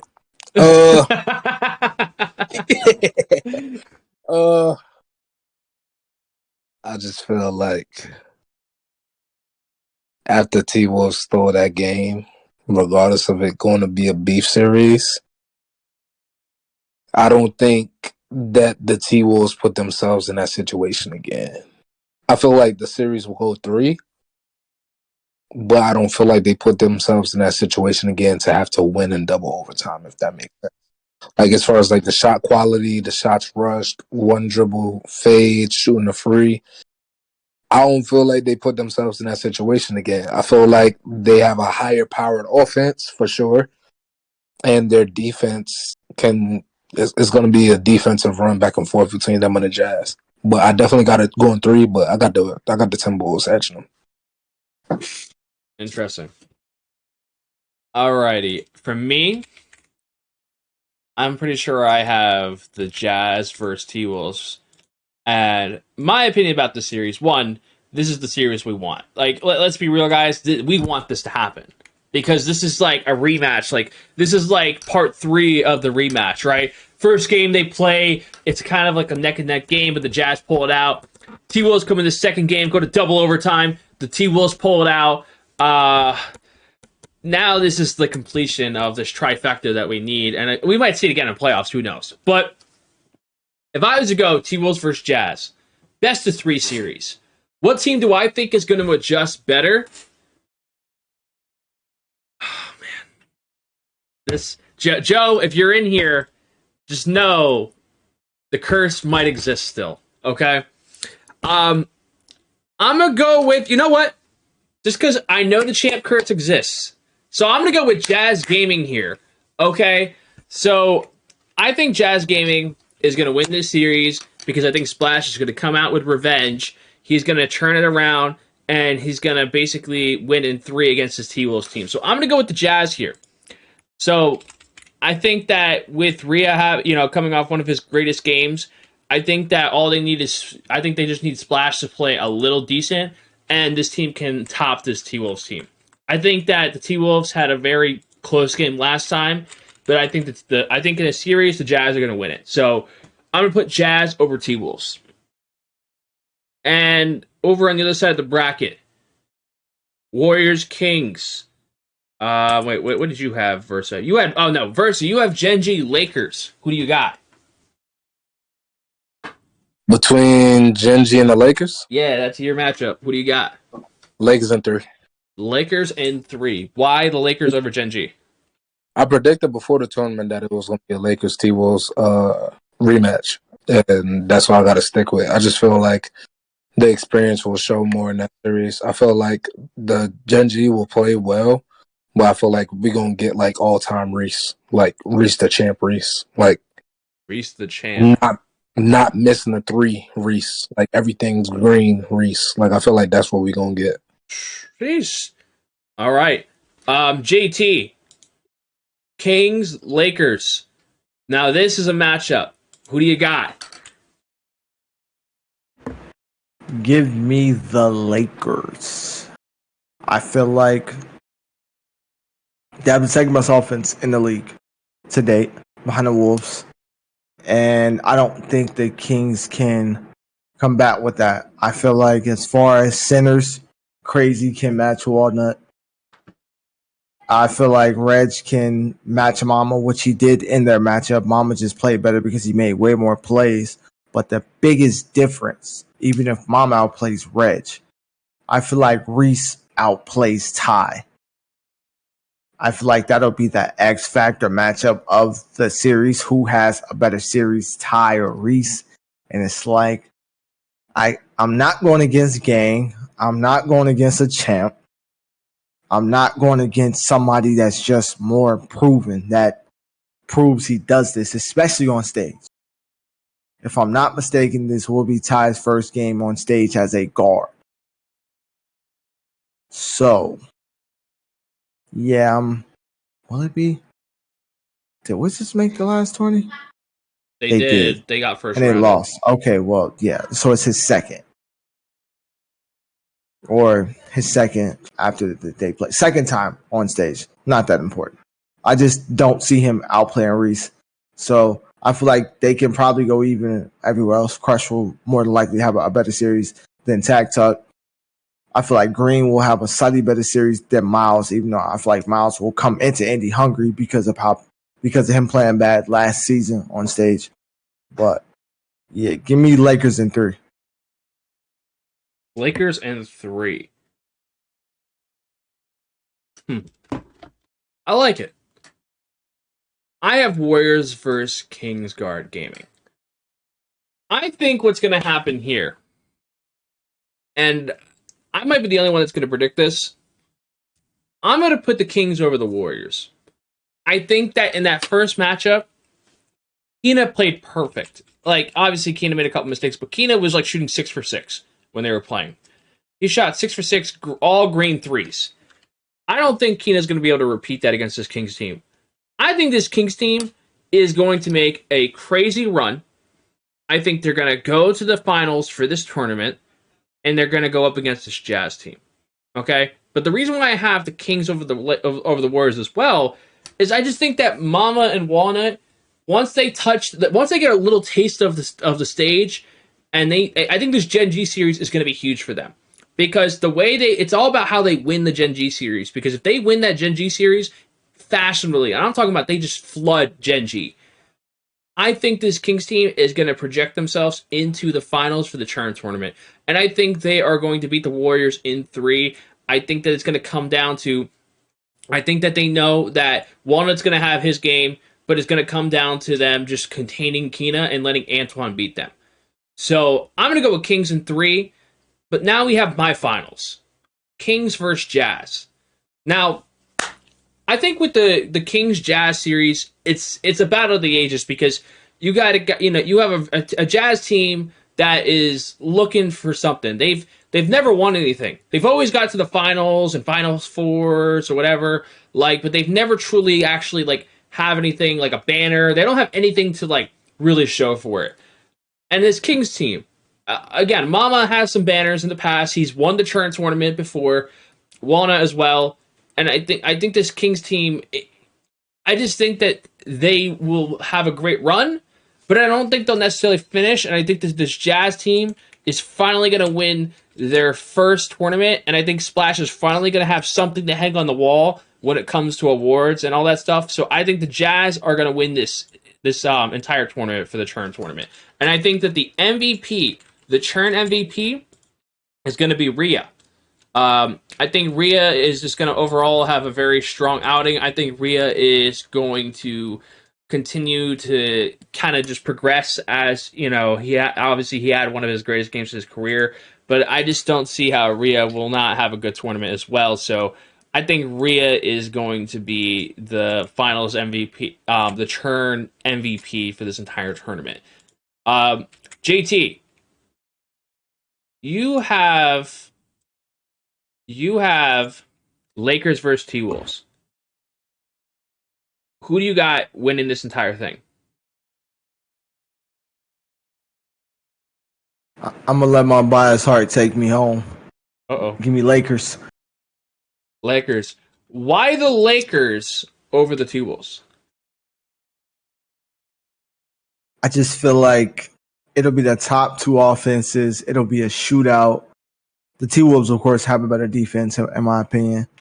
And it'll be a shootout. But I just feel like, I'm going to be honest, I just feel like that, I would like to see the Lakers win.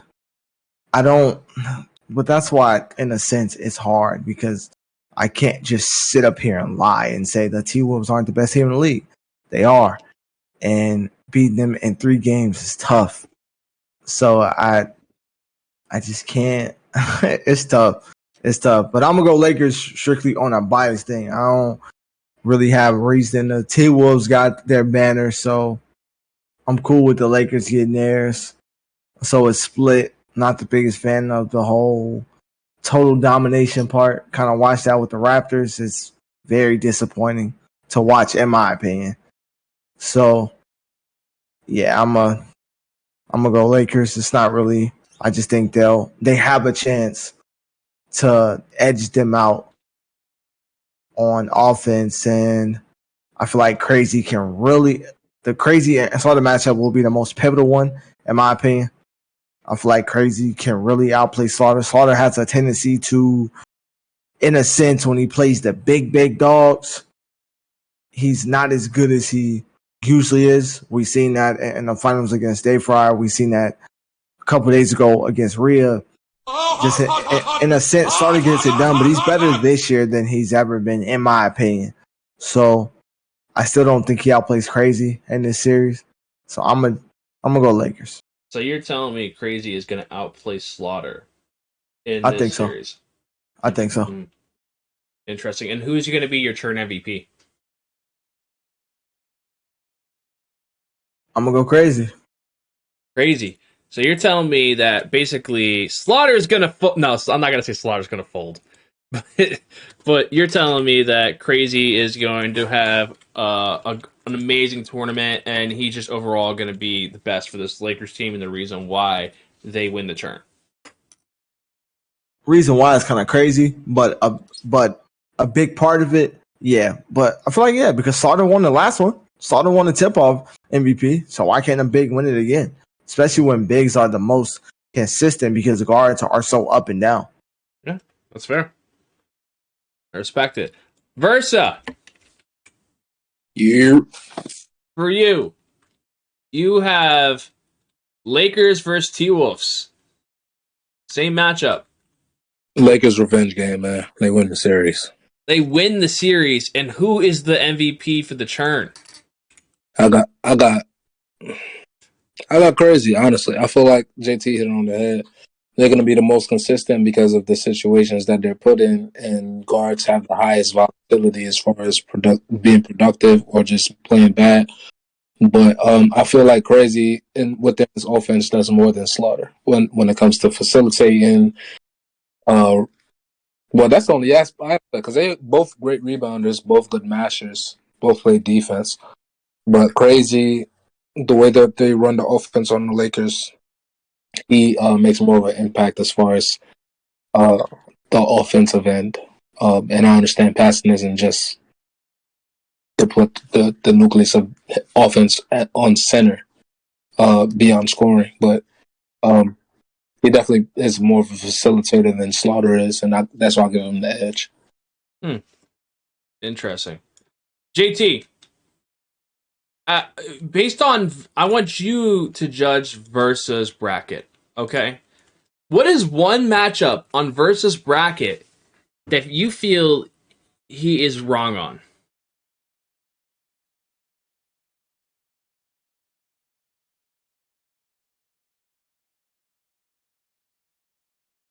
That was at me? Yeah. Sorry.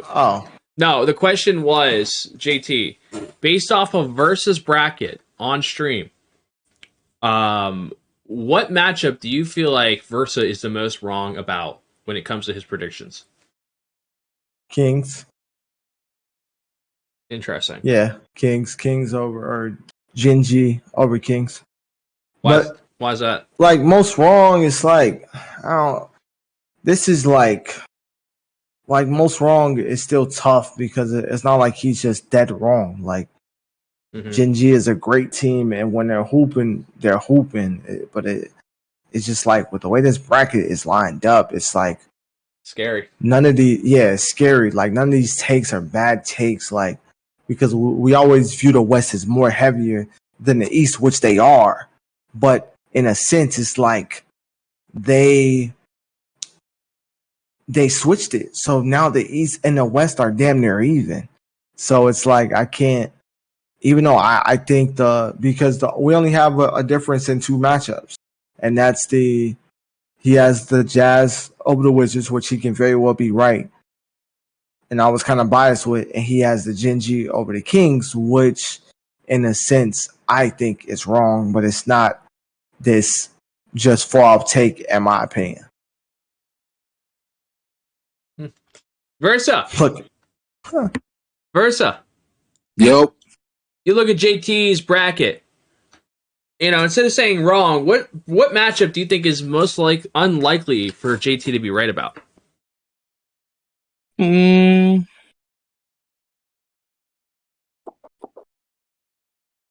Mm-mm. I think we on par with this. I think we on par with the same thing. I'm sorry. I just saw Mom. I'm sorry. I didn't mean to interrupt. No, you good. You good. It's just definitely it's entertaining, bro. I just feel like, oh man,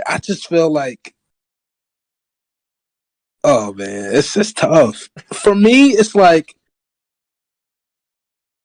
I'm worried about the Wizards' offense, but then it's like their offense isn't bad enough to the point where their defense can't make them win the game. Interesting. You get where I'm coming from? Like that's how good their defense is. Like, even if their offense plays like bad, as long as they play slower, like they're still in position to win the game. So it's, I don't know. I don't know. Yeah, I'm gonna just go with the same series. Honestly, I feel like Gen G is clicking. I feel like Mama and them is picking up everything. They're picking up, trending upwards. And I feel like on stage they'll definitely bring more energy. But I feel like talent wise, I feel like somehow, some way, Gallo gonna find a way to will their team to a win. And Feast is like really going underappreciated this season. Like, Feast is going hoop, bro. Like, Feast has been hooping, bro. Like, I feel like it's been overlooked in a sense. I feel like they found a way to scrape through the series. But I do feel like that runs out in that semifinals. This is going to be an interesting tournament. This is all I'm going to say, okay? Because I'm going to say some final comments on these brackets real quick, okay? This is going to be a hell of a tournament just because whoever set up these brackets, this is literally like a setup mission for some teams. Like, it is insane. Because we are going to get possibly some of the best matchups of the year because of the setup of this bracket and the way it turned out. So I will say that the people are going to see these brackets on Twitter and they're going to be commenting and, with no context, make sure, I'll definitely make sure to put links because there's no way that people can just watch this and look at these brackets and be like, yeah, they need an explanation. But it's definitely going to be a tough tournament. But is there any final comments you guys want to say about the Churn tournament before we move on to the last segment? No. I feel like we covered everything for me. This will be my last part. I commentate in 14 minutes for UPA, so I definitely have to go. So this last segment will definitely have to be. Oh yeah, it's gonna be quick. You and Versa. Yeah, I can't. Well, we're not gonna finish it. We're not gonna be able to finish it tonight.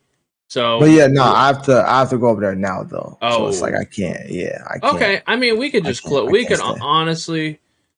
Bro, finish the damn stream, champ. It's still you and Versa in here, bro. Like, what are you doing, bro? Just finish the stream.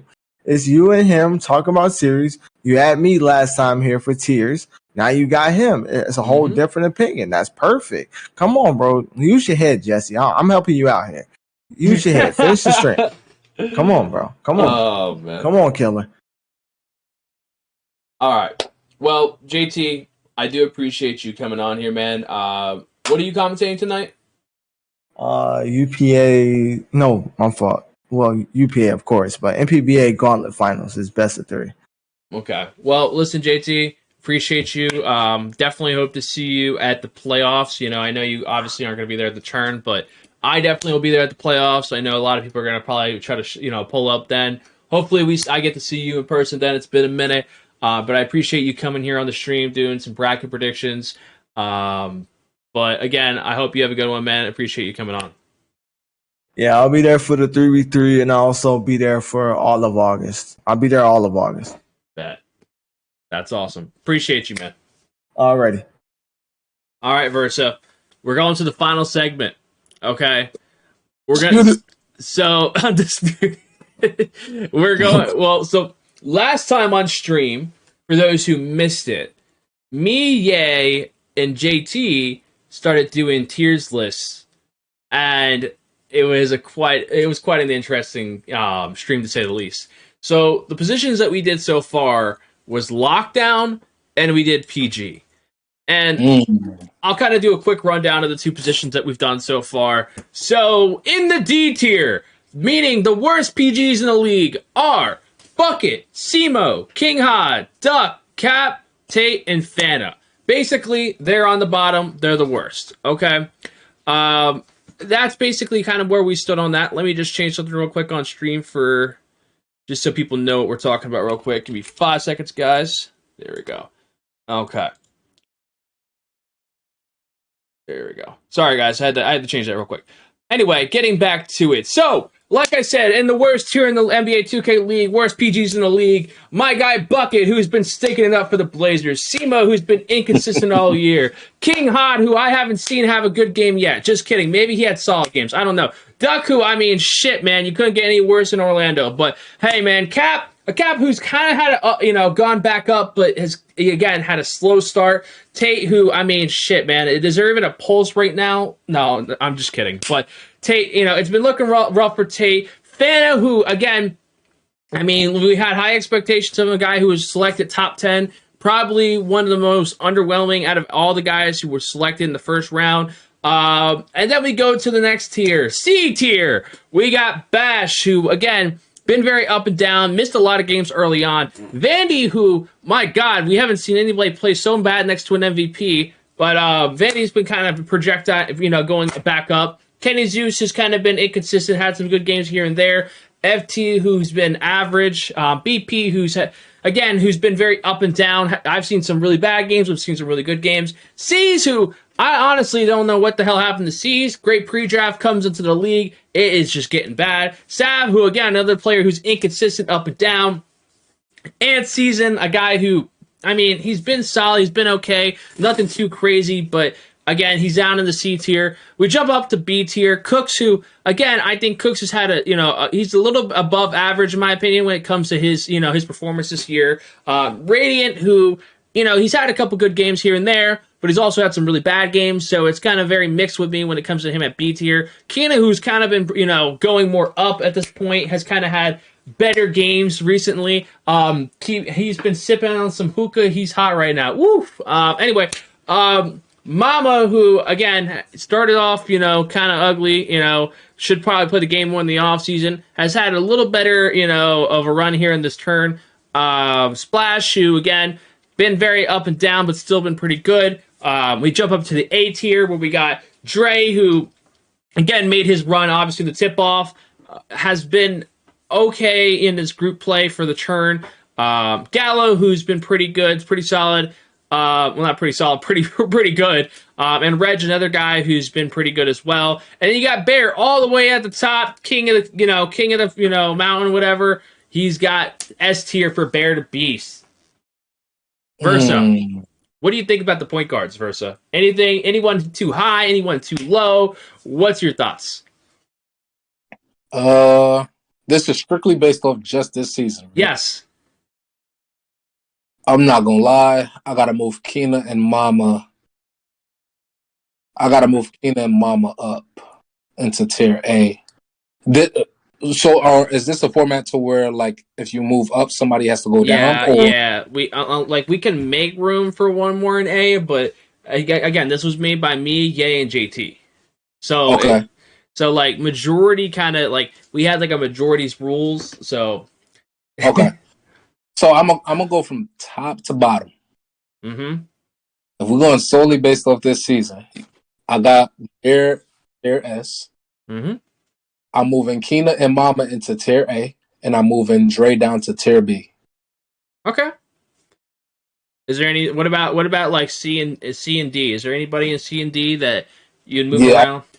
Yeah, I'm calculating right now. So in B tier.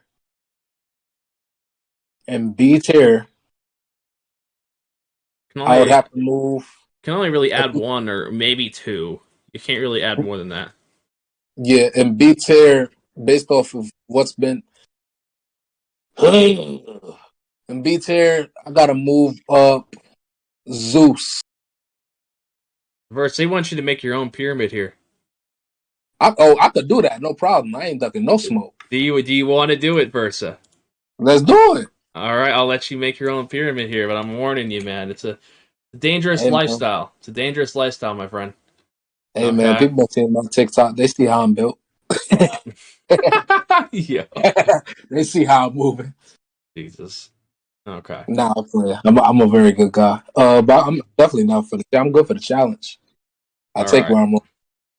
We'll let you make a quick one, real quick, just because obviously we don't want to spend all night, but I'll let you kind of power through it and let you make what you feel is right.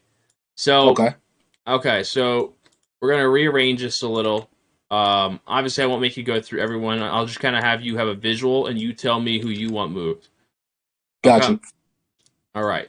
So you're gonna move Dre to the side, moving B. Okay, so Dre is gonna move down. Okay. Yeah. All right, I'm gonna move him to the side just for now. He's gonna be down in B. And you said Mama and Keena are moving up to A for you? Yeah. Okay. So you got 4 into your A. And who is anyone else moving into tier B? You're gonna move Zeus up to tier B. So Kenny Zeus goes to tier B. Yeah. The thing about that is, it's not like Dre isn't a elite talent. It's just, if we're talking about overall, like, I don't think that he's over Mama or Keena as of right now. It's arguable. It's definitely arguable that he could be like tier 2A rather than 1B. If you get where I'm coming from. Mm-hmm. Is there anyone else going into B? I feel like, based off this season, out of all of the guys that's on C as of right now, who's been playing better out of them, you have to move FT up. FT been hooping. He's been inconsistent, but he's been hooping. So FT is B tier now. Okay. Yeah. Okay. Because we're going only off this season. Okay. You got Bash, Vandy, BP, Cease, Sav, Ant. Then bottom is Fana. Yeah, ain't nobody moving off tier D. I feel like this is it. This is your list right here? Yeah, it's arguable that you could pull Sav up. To B? Yeah, it's arguable, but I don't think it's enough to pull him up. I feel like out of everybody that's on tier C so far this season, FT has been playing better. Wow. I was not expecting that.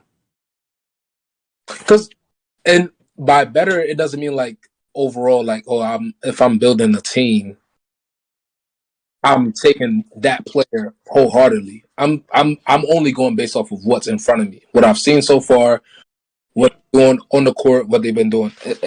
Again, Dre is not necessarily not an A talent, but he's not better than Keena or Mama. Hey man, like if you have to choose your PG to win you a chip out of those 3, which 2 are you choosing? To win me a championship, you're talking about everyone in A tier? No, out of Dre, BPM. I mean Dre, Keena, and Mama. I mean, well, that's looking at history. Like, you know what I mean? Like, that's like, I don't know. That's kind of like, that question is more of like, all right, well, overall. Of course I'm going to go look at, like, what again, they have a better resume. So, of course, I'm going to go with Keena or Mama. Based off of this season, I mean, it's kind of tough because it's kind of hard to overlook the past of Keena and Mama. So, like, right. Of course, no matter what, like, I feel like that question is kind of like, I guess, in a sense, favoriting those two just because, like, of their resume. But, okay, I'll give you my take. Right? The reason why I put Keena and Mama over Dre in this particular situation, because they offer more than scoring. Not saying that Dre doesn't, but they are better overall. I feel like they're more complete players. As far as leading a team, leading a team. I feel like they're better complete players rather than selecting Dre. I'll say this. If this tournament's going to tell you everything you need to know, right? Because the conversation that you're having, right? Like I agree. Mm-hmm. I agree with you. Yes, like of course you should take Kina or Mama, but if they come into this tournament and they win, like if they make a crazy run in this tournament, then it's night and day, right? But based off of this season, obviously we're talking about Dre who just made a run for the ticket. So like I would say depending on this tournament, will answer this question. So like let's say that you're like Mama, right? And Mama makes a run in this tournament, then you look like a fucking hero, right? You look like damn, bro, like Versa's got it, man. You know what I mean? Like Versa knows what he's talking about. So it's like, and again, I'm down to bet. Listen, if I'm betting on a horse and I got $1,000,000, I'm slamming that shit on Mama or Versa. Like I mean, I'm not Mama or Versa, Mama or Kina. I'm literally putting all my money on one of those two. I don't care, bro. If Dre's the other horse in the race, I'm literally going with Mama or Kina. This is my thing. That's why I had to put it in the chat. I feel like as an individual talent, like if you're telling me just go flat out be better than that point guard is in terms of scoring, I'm taking Dre every single time. I genuinely believe damn near nobody can move like Dre moves in this league outside of like BP, maybe C's, Reg, and Gallo. Like, but when you're talking about winning, like winning the game, like understanding tempo of the game, understanding running the game, I'm taking CB, I'm taking Mama every single time. Mm-hmm. Yeah, I agree. I mean, I don't think anyone's going to disagree with you on that. I think people may feel like, oh, I'm talking about over the duration of their career. Even if you're just looking at this year, like, and I'm not knocking the 76ers, but they've been inconsistent. They won games, but then they dropped games that they shouldn't have. You get what I'm saying? And with Kings starting out very bad, they have turned it around. CB, they said, Ye came out and said Keena couldn't score. Next game, he had damn near 30. So it's just like they have that switch, like to win games. Let me ask you this, because I think Ye has a good point. Why do you have Reg over Dre? What are we going by numbers, or are we talking about overall impact? I mean, you can go both. Like, it's whatever you gauge it as, like whatever you feel like. Okay, so for me, you could arguably look at Dre numbers, and that's what somebody would take Dre. As far as impact, I feel like Reg has done more for the Lakers team than Dre has done for the 76ers team this season. That's fair. Okay. Like, just watch, like, and Dre is me saying this is not I don't even talk. Dre is a dog. Me making this a test, I don't think Dre should be in tier B, but he's not better than those four above him, those five. And yeah, to kind of go with your point though about complete team, I think the Sixers have a complete team. I don't think the Sixers have anything that's like I mean, we put the Lakers and Sixers teams next to each other, and I mean, I don't think that it's like if you swap both of them, Sixers might get worse. There's no drop off because people, and I'm just call a spade. Like people said Greens was gonna be bad. He's playing good. DT. Some people take DT over Greens, but that's fine. Then you have Eli versus Tuck. Then you have Yusuf versus Crazy. And then you have backcourt versus backcourt, where you have Reese the Champ versus Reese the Champ. Well, 630 that has been, we know what 630 has done. And then you have Reg versus Dre, which those two pretty much cancel each other out. There's no big gap between the actual talent level. It's about how they approach in the game and how they play, like the level of execution. Interesting. So is this your final PGs list here for you? Let me go back over CB. Hello. You can't if this was beyond just this season, you can move Radiant up, but it's not beyond this season, so you don't move Radiant up. You could have made an argument for Splash, but Splash has had bad games. Like, he has had bad games. They've won games, but I know Splash is underachieving. Bear in a tier of his own this season, like, you could attest to where you could kind of make an argument simply because of team success. Like, I'm not gonna sit here and say like Bear is light years talent wise better than Group A. He's been more successful than Group A this year. I think a lot of people have to show respect to Bear. I think that Bear this season has stepped up a lot more at PG compared to like last year, where like I felt like a lot of people would say that he took a back seat, I guess, last year. But I think this year he's definitely stepped up and improved his play, and he's playing a much bigger role. I think people are going to underrate Bear's performance, and they just look at Kai because he's that flashy. He puts up the numbers. Yes, it's more of a loud game, and like, people don't understand it until they like. People don't understand it until like they have to like really see it, engage it. Like that flashy stuff only works so far. Like it's great. Sometimes it keeps you in game, but it only gets you but so far. Like, and I'm not trying to attack nobody and nothing like that. Like I'm cool. Like with majority of the guys in the league, like C's is ridiculously talented individually, but it only has got him yet so far this season right now. Fanta is a stage god. Like he could move like no other, bro. But it's only got him but so far in this format. You get what I'm saying? Like, there's limitations to that. There's no limitations to IQ and like the connection between everybody on your team. There's no. You can't just translate that. You can't just make that happen. Mm-hmm. Like your individual skill set can only take your team so far. Your numbers will look great, but it'll only take your team so far. I feel that. All right. Well, this is going to be your final PG list. Why don't we go to lockdown next? Let's do it. All right. So I'm about to pull up our This was the lockdown list. What's up? I thought Optimus. What were you adding me for? Oh, I don't. Okay. I'll say this. This is the lockdown list that we had. We had Awkward in the S tier. Kind of still holding him because obviously he's on one of the best defenses in the league.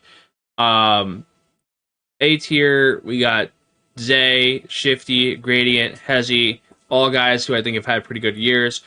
Randoms, Crush, Streets, Majestic, Tazo, Future, Saint are in the B tier. Dawsix, Compete, Eli, Swan, Stick, Tactuck, Maddie, and Authentic are in the C tier. And the worst tier in the NBA2KLeague at lockdown is Rim, Wolf, Bag, Icy, and Rim's not even on lock anymore. I actually like this list. Honestly speaking, though, you could make an argument that, and a lot of people gonna look at this as like team success, but individual skill. I feel like there's an argument for Stick to be moved to tier B. I feel like Stick is one of the better, if not the best defender. Yeah, you could join the Cord. Yeah, if you want to come in the Cord, and you are more than welcome to. I just thought you were busy. Go ahead, join the. Hey, listen, guys, and I'm going to say this: anyone is welcome to come in here. Yeah, like I said, yay. What? Like I know you got a lot to say because I see you right in the chat. What's up, yeah? Say something. Yeah, go ahead. Oh yeah, what up? I hear y'all. Yep. Hey, my bad. I interrupted what Virgil was saying, probably, but I was saying making this list was hell. But one of my arguments was that Stick should have been in B because I think Stick is a dog at lock, but their team defense is dog shit. Mm-hmm. Yeah, that's what I was about to say. Stick defense is ham, bro. Like it's really ham. He should really be tier B. The only question I have for you though, and again, I know that we always try to make more. Look how many people are in B tier, right?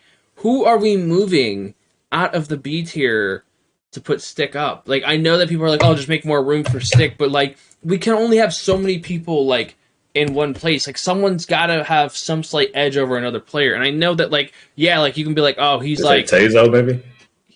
Tazo or Majestic. That's my suggestion. I'm not gonna lie. I'm in Majestic, my dog. I'm taking Stick over Majestic as of right now. But people will look at I don't hate winning. That. People are gonna look at winning in numbers versus the actual game. I can make an argument for Stick being over Majestic, and I won't necessarily move anybody down, but Future Clutch definitely in tier A.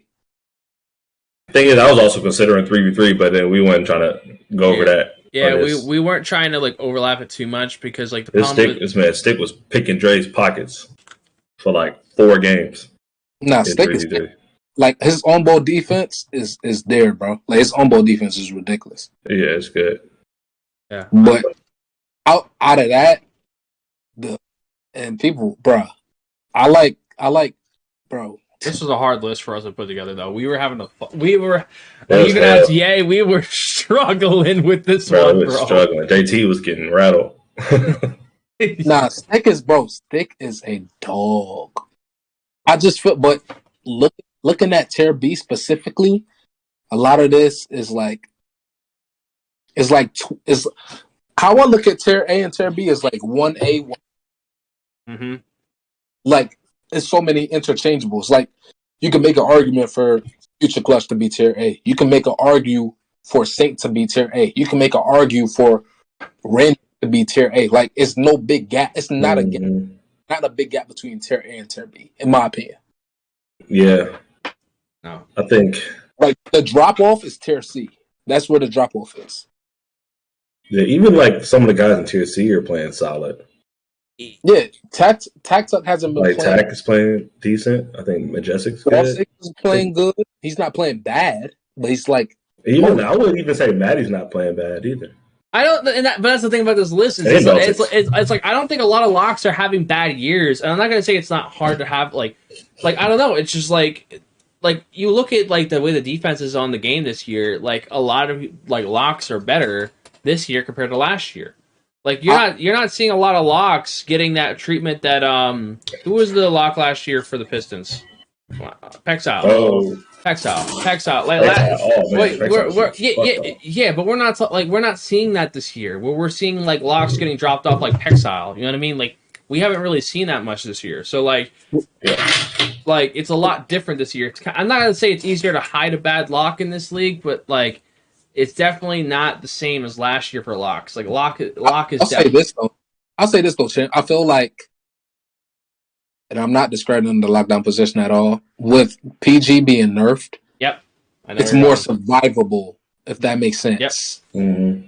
Not necessarily hiding, but when I look at this lock list, what screams to me is like being able to play in different situations defensively, like your team defense.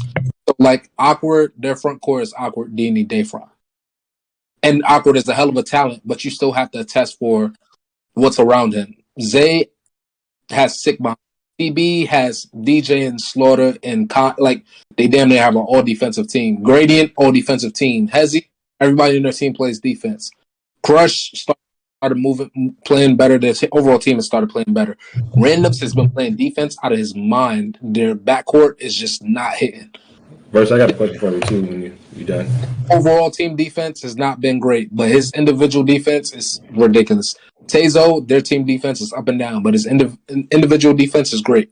Future Clutch been playing out of his mind. Great team defense. Saint pick and roll with Type has been going crazy. Struggle is their offense. So it's like, how do you... It's hard to find a median for this position. Mm-hmm.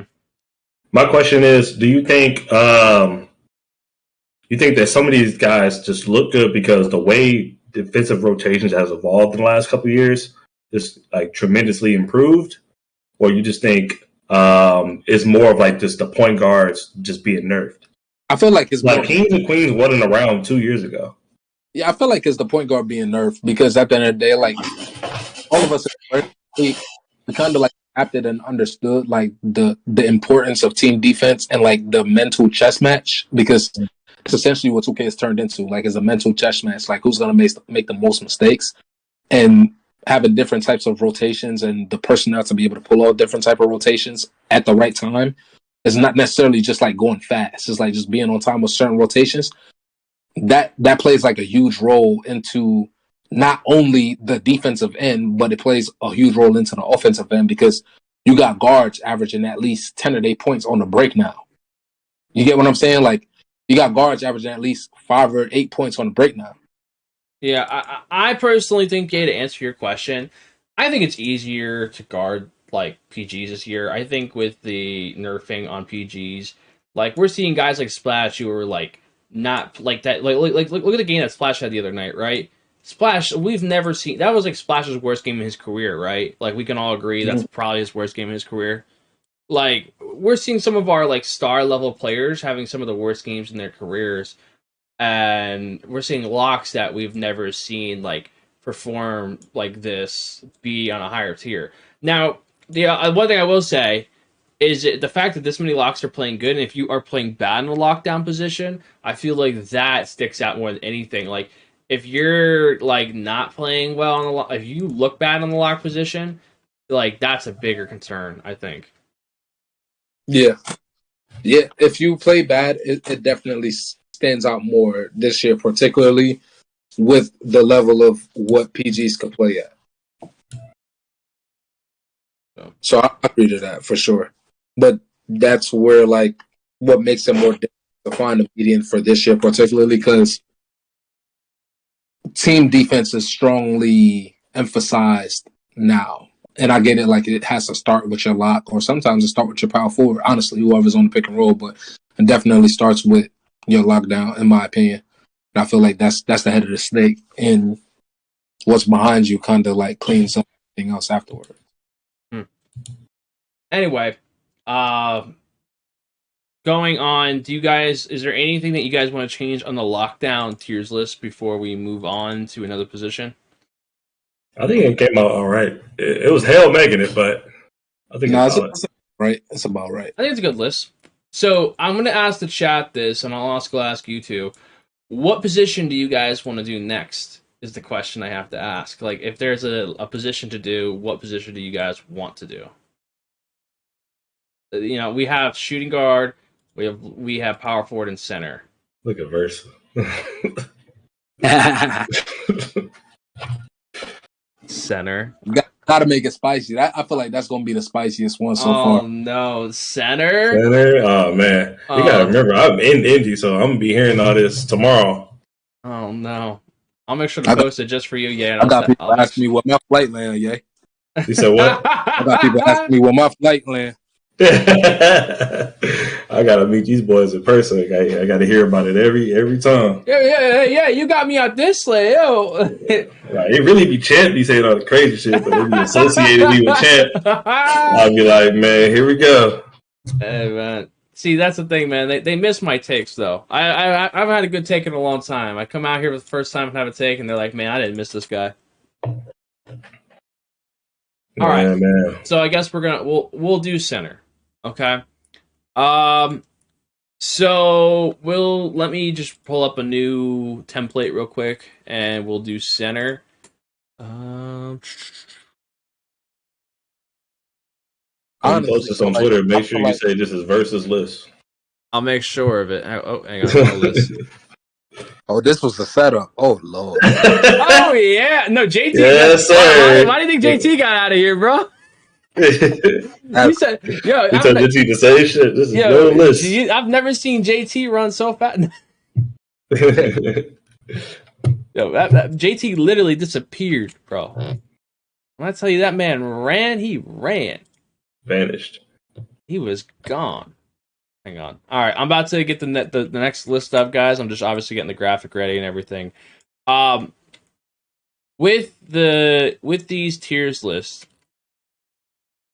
With center, hang on. Sorry, how many screens you got, Champ? 3? I got 2. I'm trying to get 3. I need a third screen because I do a lot of shit. Listen, man, I do a lot of stuff that people don't know what I do on my broadcast. You missed the Champ content, Mooch. I think a lot of people missed the Champ content Because then again, and then now you're gonna see Versa and get yelled at in Indy for my sins. Somebody's got to influence the higher ups. Yeah, that's what I heard we do. I was told, I was like, I was told that what I do. I've been told several times that what I do impacts the higher ups. Like that wasn't the first. That wasn't the first time I've ever seen someone say something. But like the media got people rattled. God damn! I mean, the boy told me that, and I was like, "Wait, what?" On pro-am list, on post-draft pro-am list, I'm like, the higher ups watching this shit. Not that you know of. They literally watching the media. They're like, somebody. I got like the maybe that's why 2K League Illuminati in my DMs. Maybe that's why the league. Maybe that's why like coaches were so mad about that coaches cheers list. Man, that coaches cheers. We got to bring that back. That's what we doing next, chat. Coaches cheers list. Yeah, you trying to get jumped?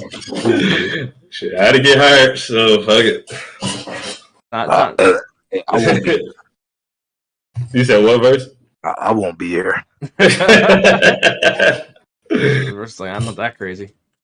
Yeah, I ain't that crazy. You saw how Jeff and Black Frank were? Oh yeah, that shit was. Yeah, that was crazy. I want to be in that limelight.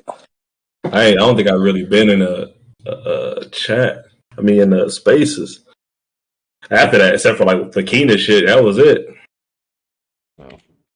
Yes, only reason I was in that one because I got called to the front. Shit. Well, like Randy, he got me as soon as we got in that mud. Yeah, sorry guys, I'm just getting the graphics set real quick while I'm doing that. All right, so I'm gonna start naming some players. This is gonna be bad. This is gonna be worse than locks, I think. Listen, last time we listen. Let me tell you, Versa. It is hard because like we'll move players as like once we get everyone on the list. But I'm just gonna name people, and you kind of just give me like a momentary place to put them, and then we'll move them somewhere else if needed. Okay. First person I'm gonna name is Can't Guard Rob. D tier. Okay. Versa, where do you got Rob? I don't agree. I gotta put him in D right now. You got you. What you do? Got to agree, or you don't agree? No, I do agree. Okay. You said I don't agree at first. I was like, what? Yeah. I was gonna say I thought I heard that right. Plondo. Ooh, the under D. Is there an F tier? No. Intro. Yeah, I feel like we're gonna adjust this list anyway. So yeah. That's always the. What about Fakey? Did Fakey even play center this year? He was on center and then got taken off and got pushed. He was at lock. I kind of feel like it's not fair to put him on the center. Where do I put him? The fuck? That's the weird. That's the messed up. Yeah, it's hard to put Fakey. He played center. He played lock now because they got 3 power forwards / center. It's like I don't know about putting Fakey there. I would. Can we do that one last? Okay, Rhea. Damn near my S. I ain't gonna lie. Is he? If we talking about this season, he just went stupid this last week. But I'm not gonna lie, Rhea got to be S. I was like, he's damn near S. So if we're just talking about this season, Rhea got to be S. Okay, I think so. I don't hate that. It's either him or Crazy. What about Walnut? Walnut's been hooping though. I know. No, I'm gonna tell you. I'm thinking like things through my head right now, and I'm gonna tell you, you guys, your braids are about to break on this list. Bro. I'm gonna put Dane at A for now, bro. That's me. Okay. What about you, Versa? Yeah, he's A. Walnut's A. What about Crazy? A. Is he not? He was down in my S before the last week. That's what I was gonna. This week, but his last week, bro, I had Crazy. I was waiting for Versa to say, "Oh wait, that's my S tier." That's what I was waiting for. Nah, he's A. All right. What about Jerry or NJ Sick one or Sick, whatever? Sick. I'll put him in C. I think he's not having a bad year though. I put him at B. I feel like he's in B. You think so? Yeah. I don't think he's having a bad year. We was kind of chopping it up last time he was here for the tip off. Mm-hmm. I was watching him play. I was like, y'all not bad. You're just quiet, man. Like, he just doesn't when Mavs win game is so under the radar. Like, nobody watches Mavs games. That's fucked. He said they're good. They're like they're like barely making it. He said no one watches your games. That's crazy. No one watches Mavs games, bro. Like, but they're not like a bad team. No one says anything good or bad about them. That's fair. Jomar. Oh man, I don't know. It's so back and forth. This is guys like Jomar make this shit hard. Yeah, man. Fuck. I'm going to put him in.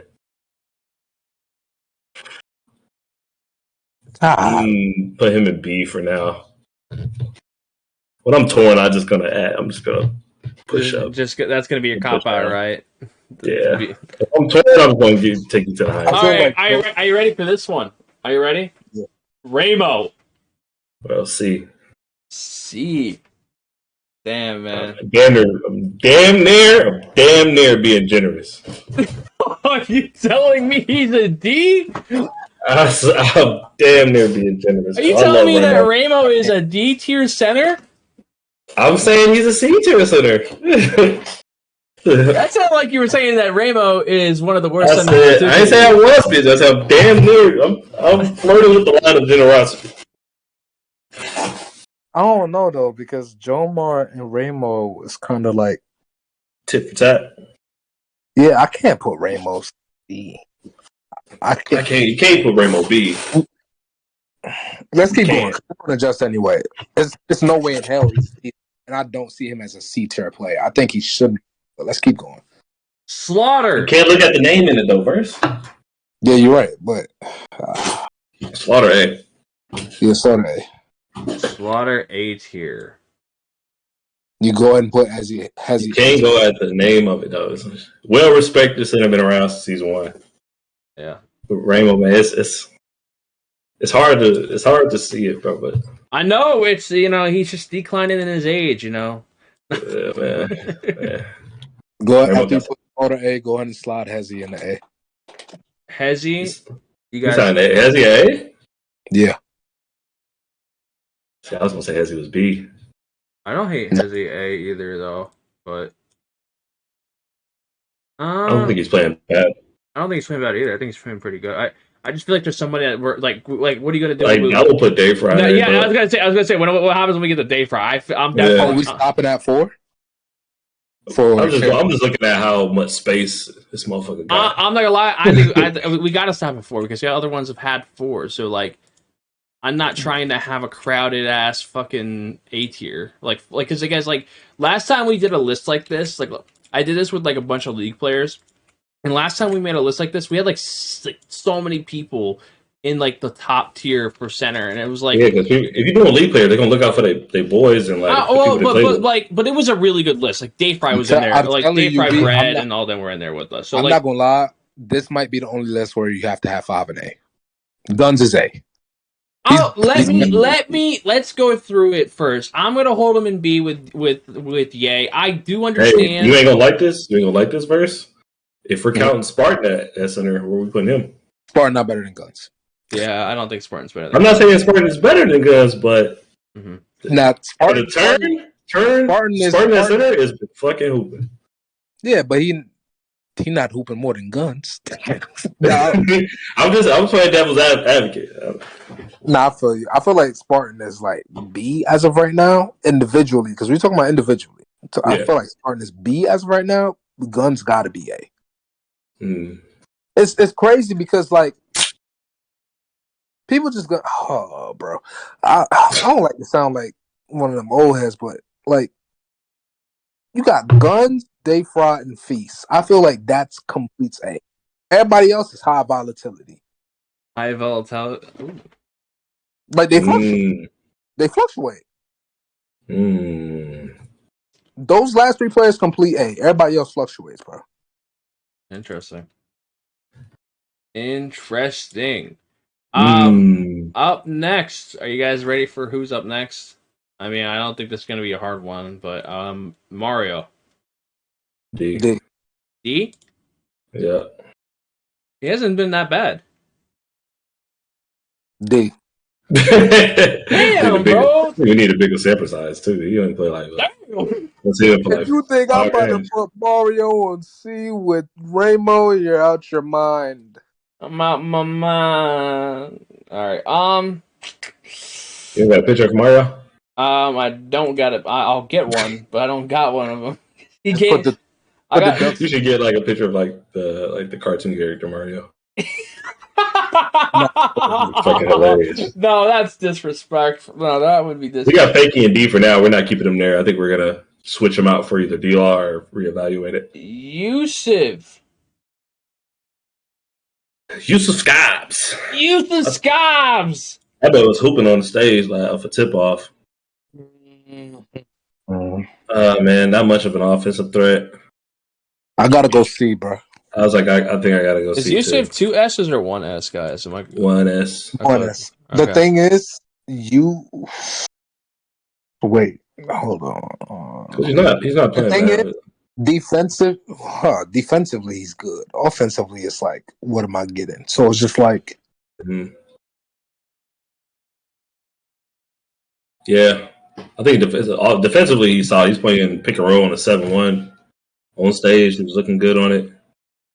But offensively, he's not making that big of an impact. I feel like Yusuf should be B. That's just my opinion. Now you on B, so I'm keeping him at C for now. Yeah, you can leave him at C right now. But I'm gonna leave him at C just for now, just because I feel like there's gonna be a lot of B tier people. Colt. I'll put him at C too. C. Colt's at C. Mm-hmm. All right. And sorry guys, I'm pulling stuff up. So after Colt is Feast. Hey. A tier. Yeah, I was gonna put him at B. Hey. A. I'm not mad How at many it. motherfuckers are we putting in A? God damn it! I told you it was. I'm not mad at either, bro. I told you Like, it I'm was not. A5, Feast, and Guns. That's all you. Yeah, I that's was gonna all- put J-Fry as my final A.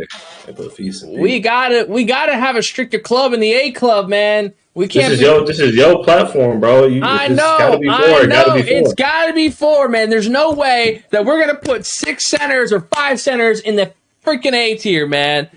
We got it. Listen, this is an exclusive club, okay? All right. I'm locking the doors on 4, okay? So we can do Nothing nuts. 4, but we're not doing 5. We're not doing 6. All right. We're doing 4. I'm gonna tell you where that makes this tough, right? Yeah, that's what it's supposed to be. Because the tiers I'm gonna list. tell you where it makes it tough though. This season, because we're talking about this season, you're taking Walnut over Guns. Yeah. Yeah. I'm taking Walnut over Guns, bro. Ain't gonna lie. Have you seen Walnut's impact on that Kings Not team? gonna lie to you, Chief. Walnut adult, bro. Guns has been bugging. Walnut, he's picked it up. I get it. Guns has been bugging, bro. And I think you kind of have to look at Walnut the way you were looking at Mama. So it's like impact on the team, impact on the floor. I think Guns is good on defense. I think he's improved a little bit on offense, but like it's more of like a Keenan Rand, I wouldn't say system, but I don't like using the word system. I feel like that's just because it's okay, but if you look at their defense, Guns be making shit happen, bro. I mean, that's a lot of chaos too. You gotta remember, chaos is like one of the best defenders in the league. He's also got Grady. He's also got chaos. Yeah, but we could make the same. And I'm bro. And like Walnut don't have a chaos. Miles be doing a lot of stuff that go unnoticed. Miles doesn't play bad, but he's not fucking chaos. Chaos is literally like, other than Brad, is probably the best pick and roll defender in the league. Oh, about that one. I feel right now I got Dietrich over Chaos. His SAP is like he was averaging like 3 steals in like a block and a half or some crazy shit like that for a while. Stuff. Let's just. That's my opinion. That's not bad. I can say I'm wrong, but I was like, dog, Cuz got a little bit more help defensively, and then Crush is not playing like in Crush form either on the defensive side. This is interesting. He reached his final form yet. This shit is crazy. It's fucking. Was he gonna go Super Saiyan? He's just. We doing Dave Fry? He's You Dave Fry level next? 3,000. No, you want me to put this? You just want me to just throw Dave Fry on here? Dimes. Oh shit. Yeah, I know. You saw the names I was We throwing. can't hear you, champ. Wait. Oh shit. You're muted, boy. Yeah, I muted myself in the Discord. God damn it. No. Yeah, no. I was adding names on here, and yeah, that's why I was just trying to get all the names on here for you guys while I'm getting the pictures ready. Yeah. You guys just want me to put Dave Fry in that A tier just so that spot is filled, so you guys know. Yeah, anything less than A for Dave Fry is damn near disrespect, bro. Well, there isn't anything less than A for him at this point. Yeah. And this is where Versa comes in with like the haymaker and says, "But what about Guns and Feast?" No. Yeah. He said, I'm here like, fuck Dave Fry. I'm like, oh shit. Imagine Versa goes, "Yeah, fuck that dude." Like, what? Whoa. That's crazy. I'm like, oh shit. Like Versa just feels like, "Yeah, I'm about to be there. Fuck that dude." Yeah. I'm like, bro, Dave Fry's been too calm, bro, on stage, bro. I don't like it.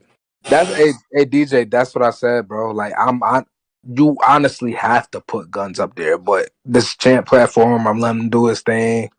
Oh, that's hey, he said 4 A's, DJ. Gotta be 4. I said 4. Not 5, not 6, 4.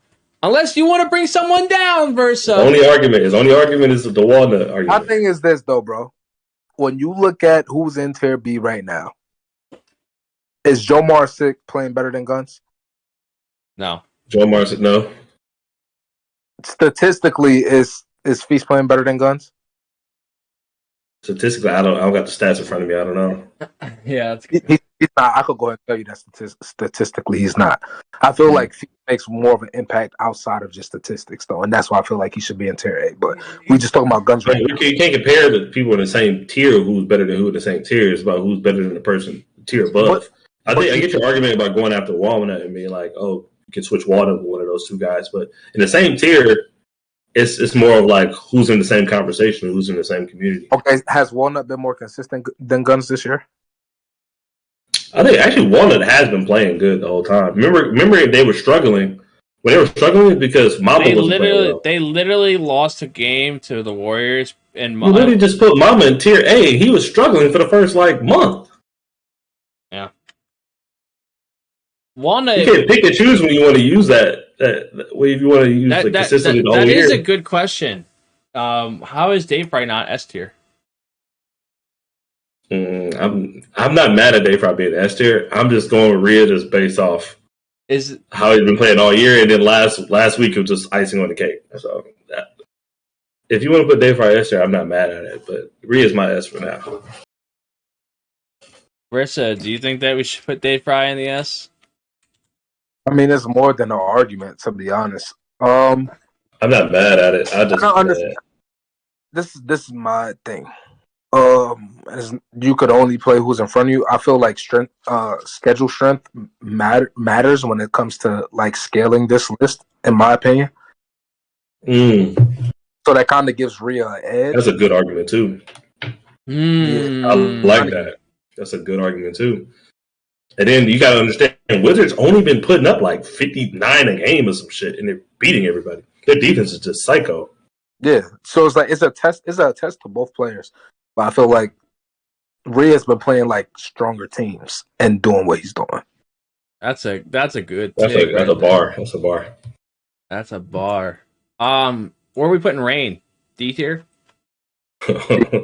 No, Rain been hooping. His team. I was like, Rain's not bad. I'm not gonna lie. I'm gonna be with you guys. I think I watched 2 Magic games.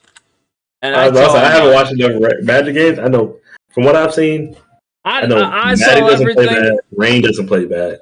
I know their that point guard play struggle. Their guard play is so bad. You can't tell what his level is. So where are we putting him? Are we putting him in C? I'll put him in C, folks. Yeah. It's hard to say that Rain's playing bad. I don't think he is. I don't think he's playing bad. I just think it's so hard to see his play because the guard play is so bad. Guard play is due to water. What do you think, Versa? Yeah, the guard play is so bad. It's like he's smothered under garbage. So it's like that shit crazy. Smothered in the garbage. He's smothered. He's drowning in that shit. Yeah, it's a whole bunch of garbage. so you can't find them. Guard players do. That's crazy. Nah, but Randle's been hooping though.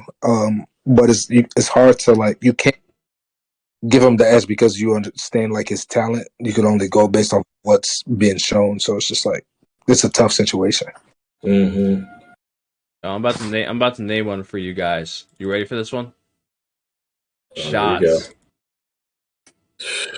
Beats her. Arguably, but beats her. I'm not mad at that. He's the best player on the team. Are there just that many good centers in the league? I think the gap is just hard to really see at center. Mm-hmm. But I think like guards is kind of obvious.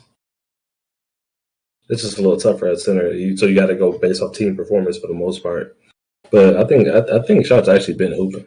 And then like from what I want to say, I could be wrong. I don't think the Nets are really out here getting flooded either. I think they're just losing close games. They just or they've been getting flooded. They've been up. They were 4 out of the last 5 games, and they just found a way to lose in the second half. Well, their offense doesn't. Kind of Knicks are too.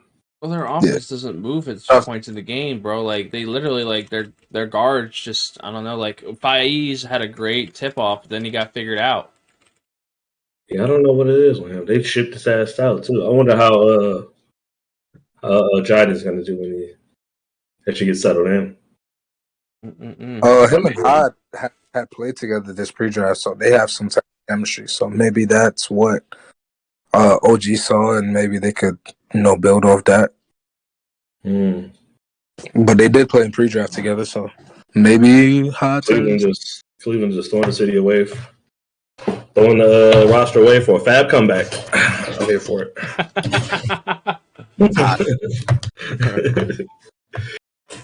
Yeah. All right, up next is Hot Shot. Ugh.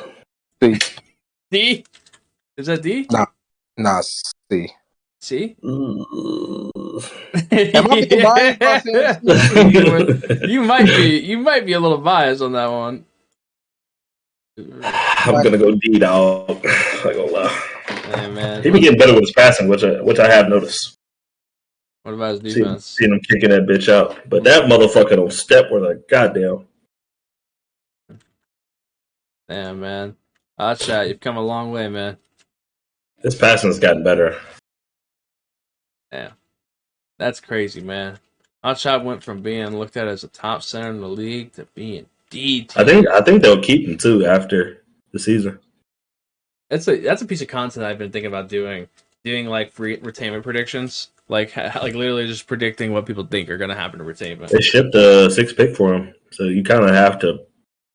Do you have to? I don't believe in that though, personally. Bro, just like wasting a 6 overall pick, bro. Sometimes you gotta accept your losses and just cut that shit. Okay, I am tired of teams giving players extra years just based off of the pick they took this player at. So you're telling me that, like, let's say like a guy like Jomar, right? Who originally was like a fucking like a late round pick, right?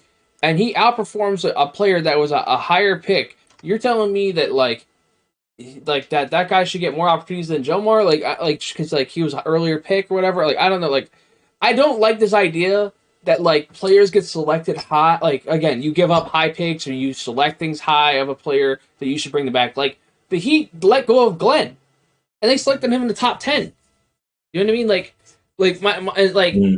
my thing is like there's a lot, like we see this with players. Like I don't believe in that. I don't believe that you should bring back a player if they play bad, regardless of what they were picked at. Like, you gotta go based off of how they performed. I'm tired of this, like, and teams get stuck on this, right? And I know that people are gonna be like, oh, well, how are you gonna explain it to your higher ups? Be like, he played and that's like the cop out right there too. Like, so some motherfucker, like, you're telling me that like teams have not, like, what did Famous have to say to his higher ups when they let go of Glenn? Like, oh, we're not gonna move forward with Glenn. I mean, you gotta understand, like, Famous is like the guy over there. Like, a lot of these guys are like the guy. I think he just they've been there for some of these guys have been here for years and made and made multiple mistakes. But you're telling me this mistake you can't move on from? I don't believe that. I really don't. I have a hard time believing. I think you gotta understand the higher up over there in Atlanta is Wes, and Wes has been in this situation. So like I don't know. I mean, I think there's still some kind of value in hot shot.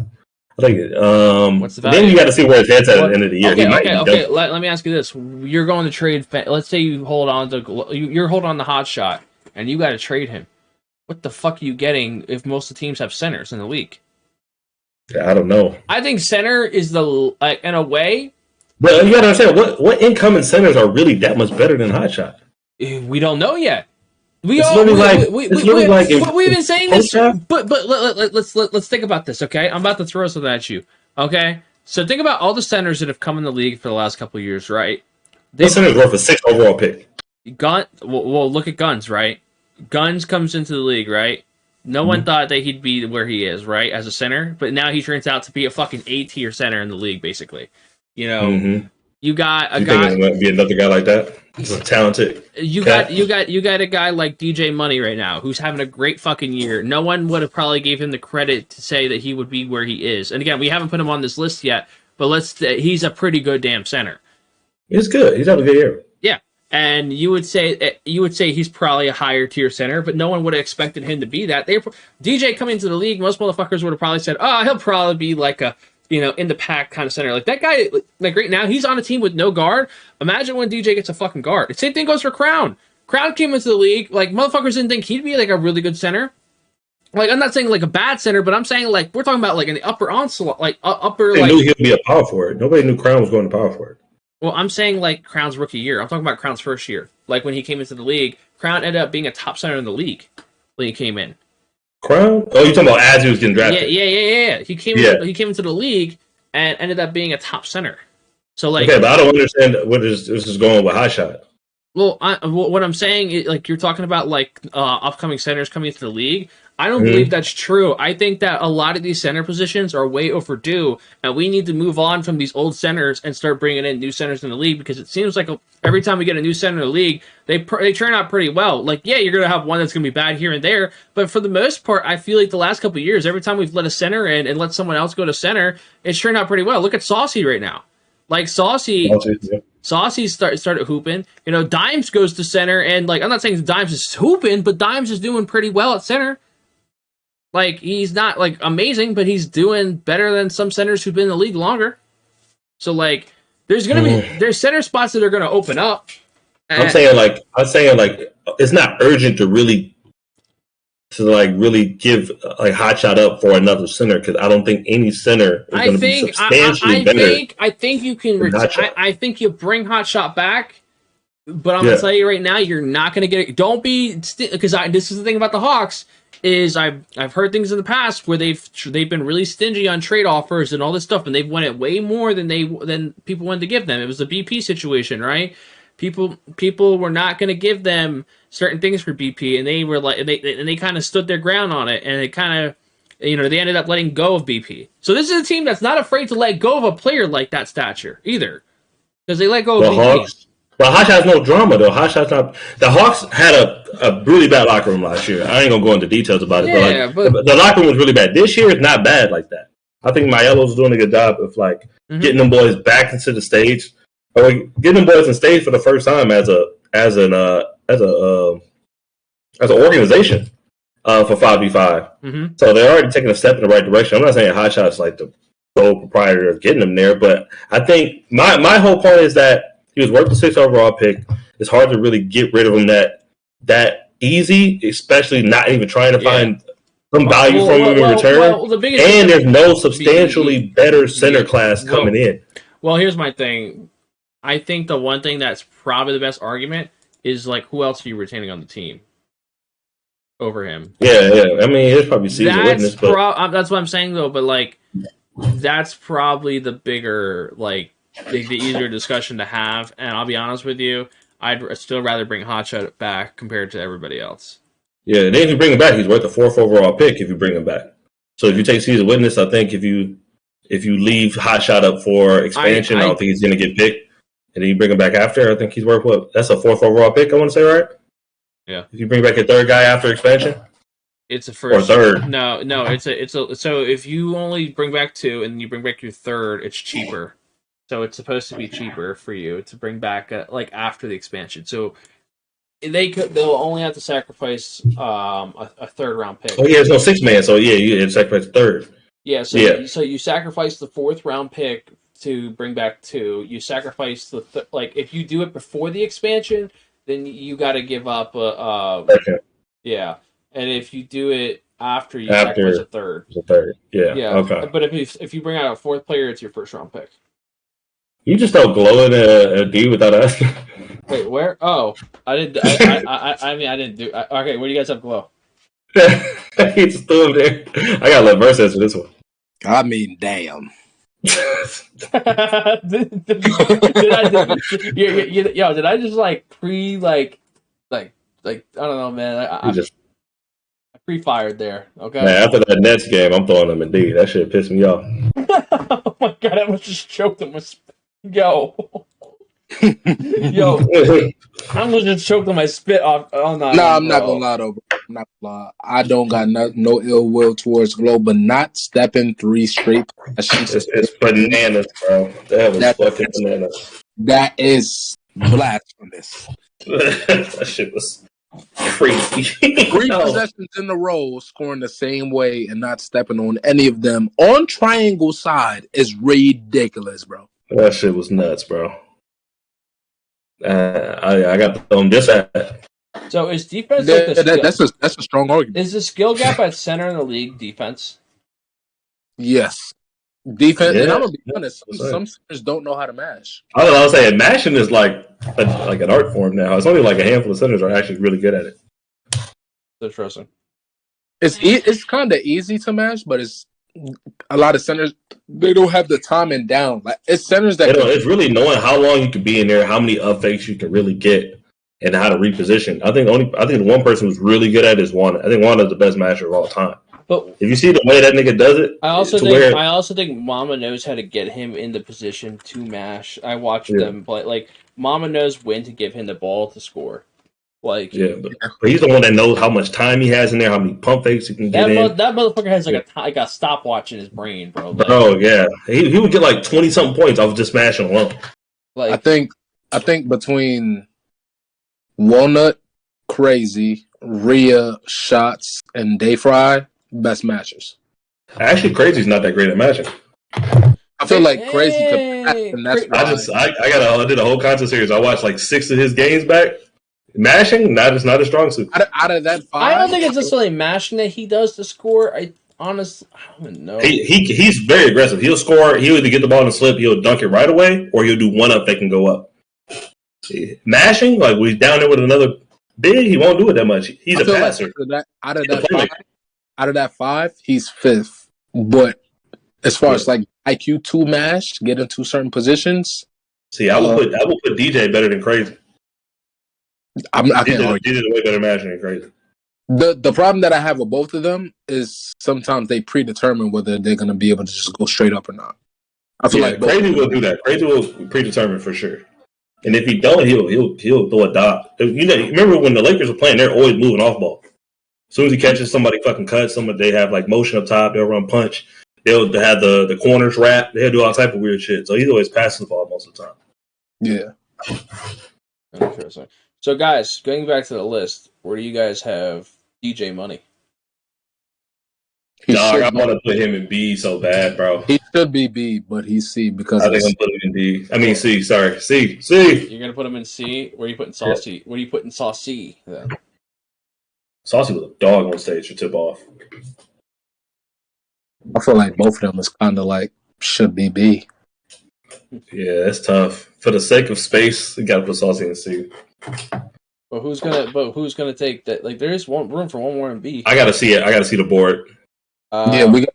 I think the only one we got left. I think is Dimes. Dimes is the last one. I think so. I mean, I might be forgetting somebody. I have to go through. I'm gonna run through it because I had to like do this differently. Mario. Oh yeah, I had to get Mario's. Mario. Dimes. I mean, I gotta count the centers, and I'll tell you how many. Because like we talked about the faking situation with like Oreo or whatever the fuck we want to do with that. Oh yeah, I think we should switch that to D-Law. You think we should? Yeah. Oh, we got Spartan. Oh, Spartan's B, bro. Spartan's B. So Spartan takes that last B spot. Yeah, Spartan's like That motherfucker, like, he jumped on that shit. He's like, Spartan! You keep forgetting Grizz players, bro. We do this every tier list. Yeah, I mean, but... Okay, so I got a hot take, right? Uh-huh. So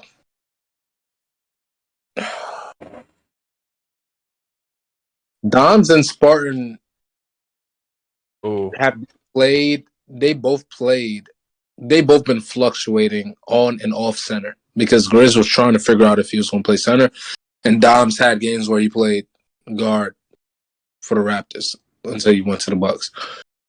So, all right, DJ, bro, you're floating at that B area, bro. It's hard. I just got to win a little more. So that's tough. I also don't feel like he has. I don't feel like he has the. I don't feel like they have the longevity for us to really grade them properly. Because DJ been partner Dimes. Oh, both of them. Yeah, because DJ been at center this entire time, and we putting him at C. So, like, if we go off, for example, if we're going off numbers, right? Their numbers may look better because they have less games. Not saying that they're not performing, but they have less games. You have more of a margin to scale off of DJ and Sauce because they've been at center this entire time. Do you get where I'm coming from? Right. Yeah, that's a good argument. You got to understand how significantly that team has improved since Spartan has got on center. I mean, shit, they ain't got no choice. That's their second best player, damn near. That's their second. That's their best front court player, and arguably their second best. I guess I think we didn't really understand how versatile he was. We always thought like Authentic was like the most versatile guy on the roster. That's what I'm saying. Doms and Spartan, y'all both played one game off of that position, so it's hard to gauge that versus DJ that played. Didn't Grizzly get to in-person play? No. To tip off? No. Yes, they did. I believe they did. Who? The Grizzlies. Because remember their first couple games they were dog shit. Hang on, I'll tell you in a second. They were in that ass bracket. It was like them, the Magic. I thought they choked I think the Hornets were in one group. I thought they choked it. No, they got in over the Magic and the Hornets for tip off. And they won 2 games. Oh, they did. Oh my god, yeah. Good fucking. Yeah, and then after the first 2 games, they put Spartan on center. Yeah, and I have the old bracket. Spartan's been hooping since. And now that team looks like a top 5 team in the East. They did. I know, which ain't saying a whole lot. They lost to Gen G. They did. Wow. Yeah, that's the tip off, right? Yeah, that's tip. This was a tip off. This was Jack's bracket, by the way. Oh, okay. Yeah, I tell you, they end up sliding in there at the end. Mm-hmm. I'm like, and they've been looking better every time, every game. They have a game where they like will fall asleep and they get fucked up by like either a Gen G or the Wizards. Dimes. This is how I usually rank it, right? A lot of this is kind of just our eye test and like kind of like what we think. Some of it, like we talk about numbers and we talk about what we kind of see with certain players. Obviously, success matters. Sometimes individual, like, so there's some of these that I disagree with, and I've been kind of just letting these two free rein, and then I'm gonna kind of pick apart certain things that I kind of disagree with. Because I mean, I'm looking at this right now, and I think the toughest thing about this entire tiers list. And it's kind of like what Versa kind of talked about was the fact that... Also, Dimes, you be holding your nuts underneath the basket. Let's not talk about it. We don't talk about... we don't talk about Bruno. We don't talk about holding bean. We're going to talk about it. This motherfucker said he's holding bean. That shit's crazy, bro. Yeah. Dimes look better at something than we give him credit for. I give him that. Yeah, you know. Hey, Dime, just so you know, Ye's in Indy, right? I just want to let you know. He'll be there. We rub shoulders, so I'll talk to him when we get there. Boss. I don't think Dime's going to be there because the Raptors aren't there. Made it. You know what I just realized? Oh, wait, they did make it. He's on the Bucks. I forgot. Yeah. Mm-hmm. The whole entire tier C list is East Coast except for Doms now. Oh shit! Oh yeah, I forgot. I have to color code these. And Yeah, that's fucking tough. You got shots at B. Yeah. You got Day Friday.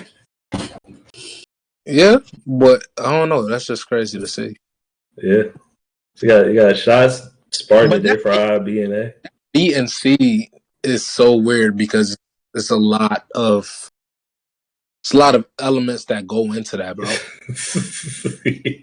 Now, I'm not gonna say that for every, but I'm gonna point out specifically for me, particularly DJ Sauce and Dimes. That Dime's funny. I'm trolling Dimes. I just don't feel like three should be right there.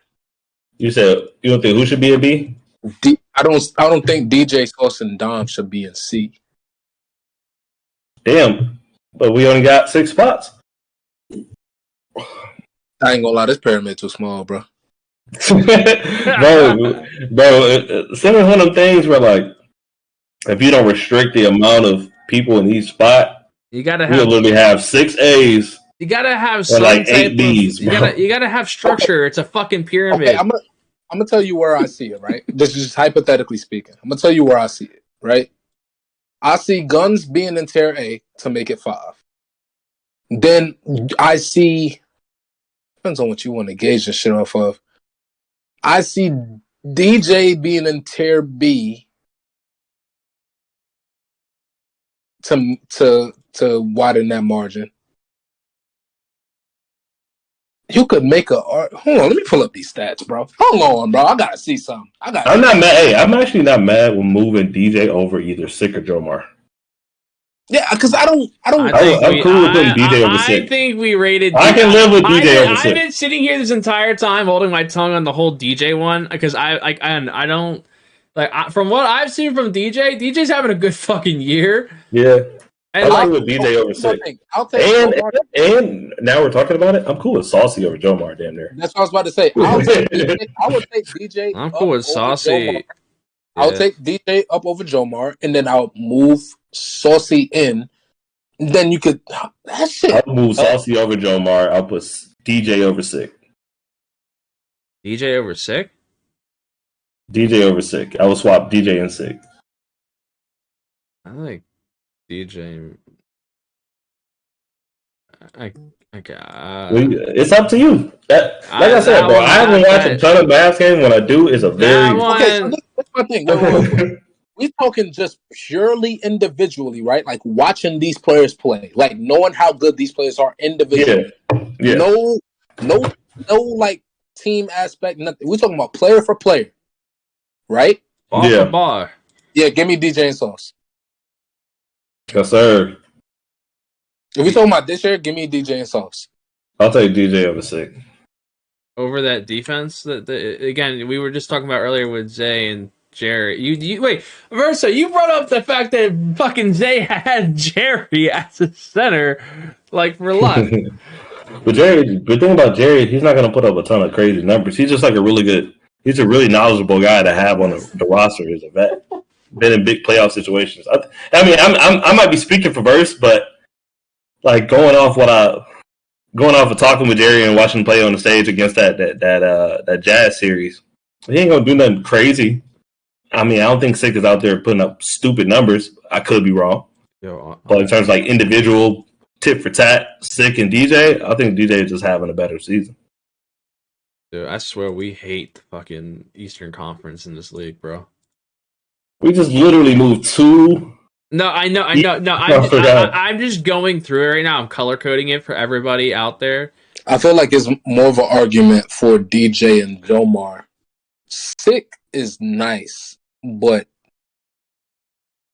I don't know, man. DJ different, but Sauce is nice as well, and it just goes unspoken of. But Saucy was crazy off his rebounds on the stage. He had 10 in a game. I was like, God, he get rebounds not supposed to get, bro. Yeah, he's crazy. Big energy guy, one of the nicest people in the league. I don't know. I'm a big Saucy fan, but that's me. Yeah, I ain't gonna lie. I like DJ over Jomar. Look at this right now. I'm color coding. Also, Saucy plays a lot into the Dietrich's development too.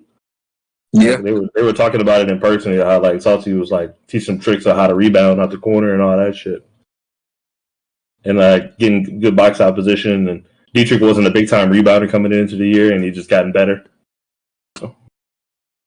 Wow. That's player stories. So I probably ain't supposed to tell those, but look at 18 and above though. We got all Western Conference. yeah, Rob's in the West. Oh shit. Rob and Plum. Plum was in the East. I think you got Cavs. Are Cavs in the West? No, Cavs are in the East. Oh wait, they're in the West, are they? Cavs are in the West. Ugh, Cleveland. No, I'm like Cleveland's more East than fucking Memphis. Wait, hang on. No, Cavs are in the West. That's so wild. Why do they do it that way? Memphis is like mad West. I don't know. Memphis is more West than like Milwaukee. No, not Milwaukee, but Indy, like Detroit. Wait. Man, Cleveland. That's crazy.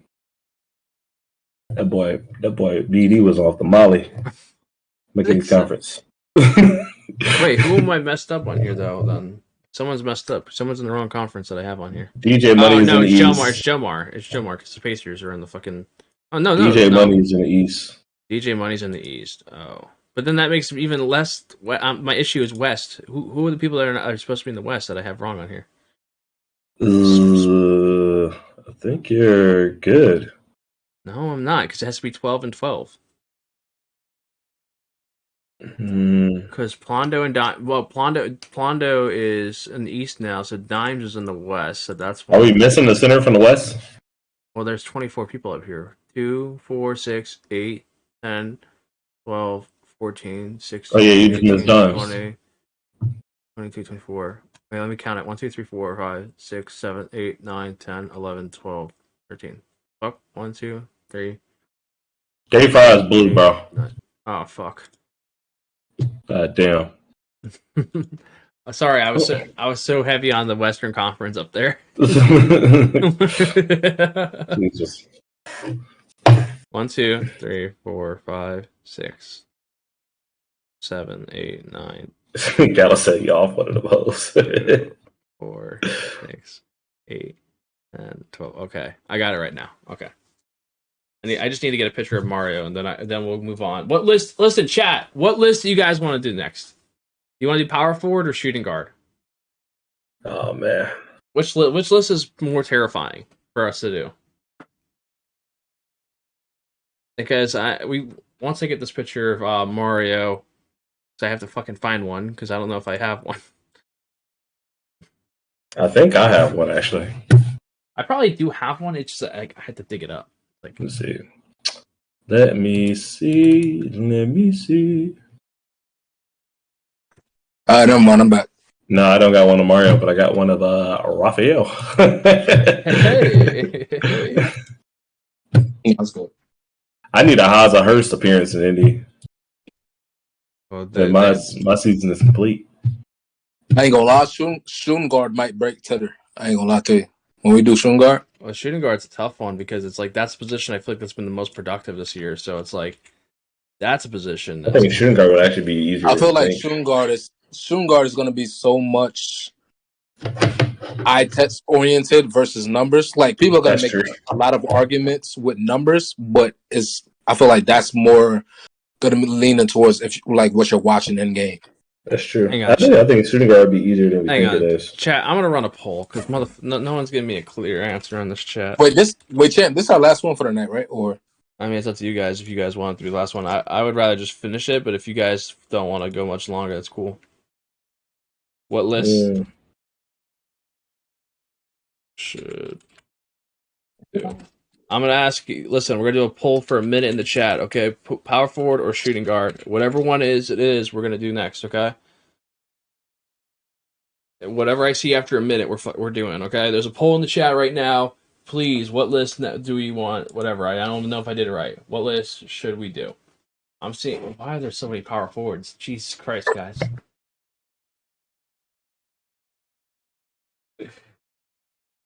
I need to know, chat. But as we're getting this poll, I need to ask you guys: is this our final centers tiers list?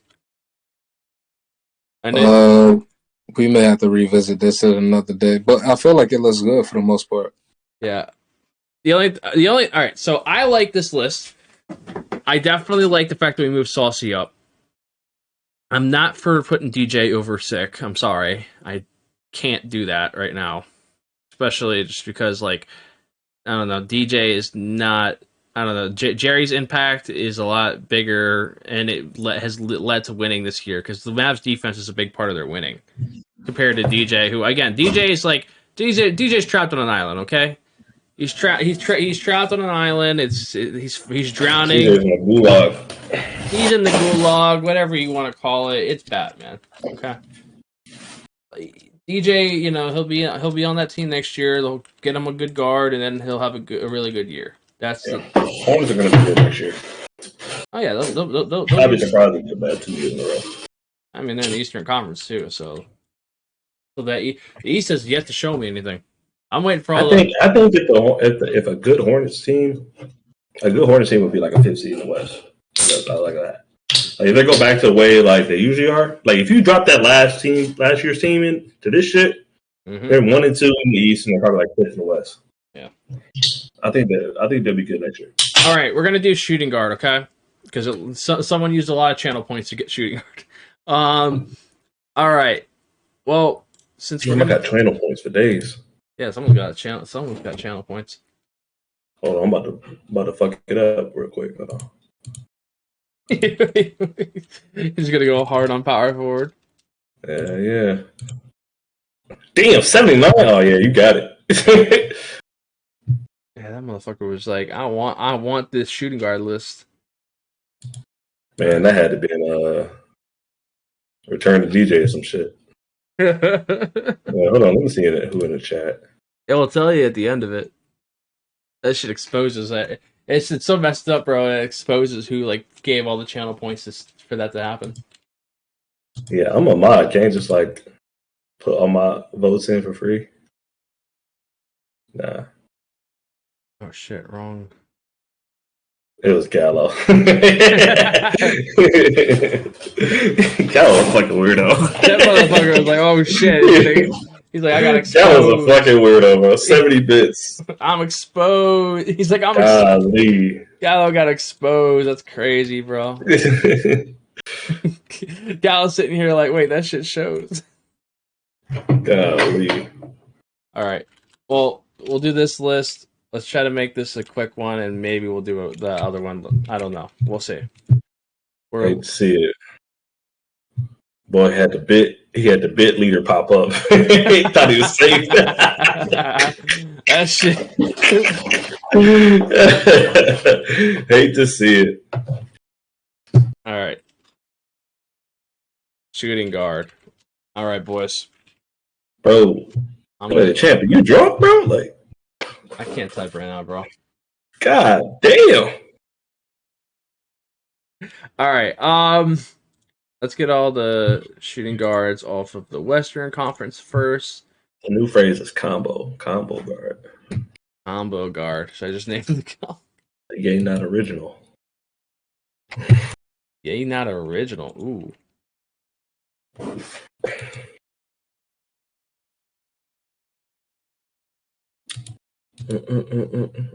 Used to be called Sharps.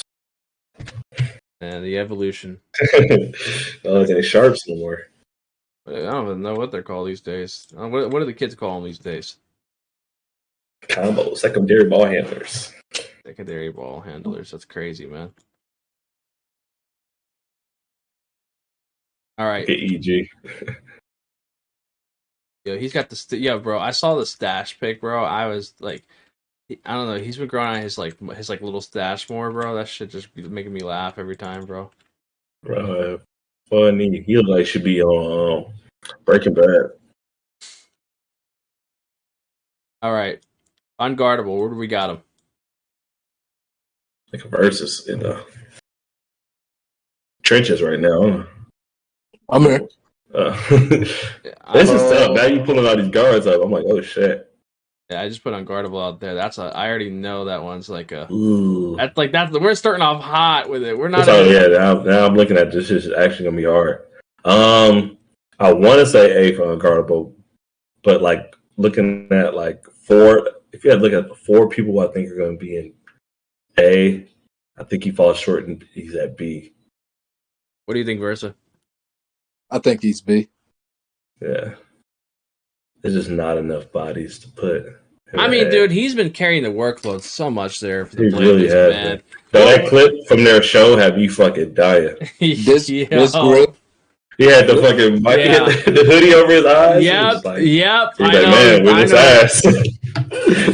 That shit is crazy, bro. They had that. They put that out there, bro. That clip. When I saw that clip, I was like, damn, bro. I thought that shit was hilarious. Yeah, I saw that shit, bro. I was just like, I was speechless when I saw that. I was like, bro, they put this. Bro, I love that they had that serious. Like, I do too. I do too. But it's S tier, bro. Just throw him up there.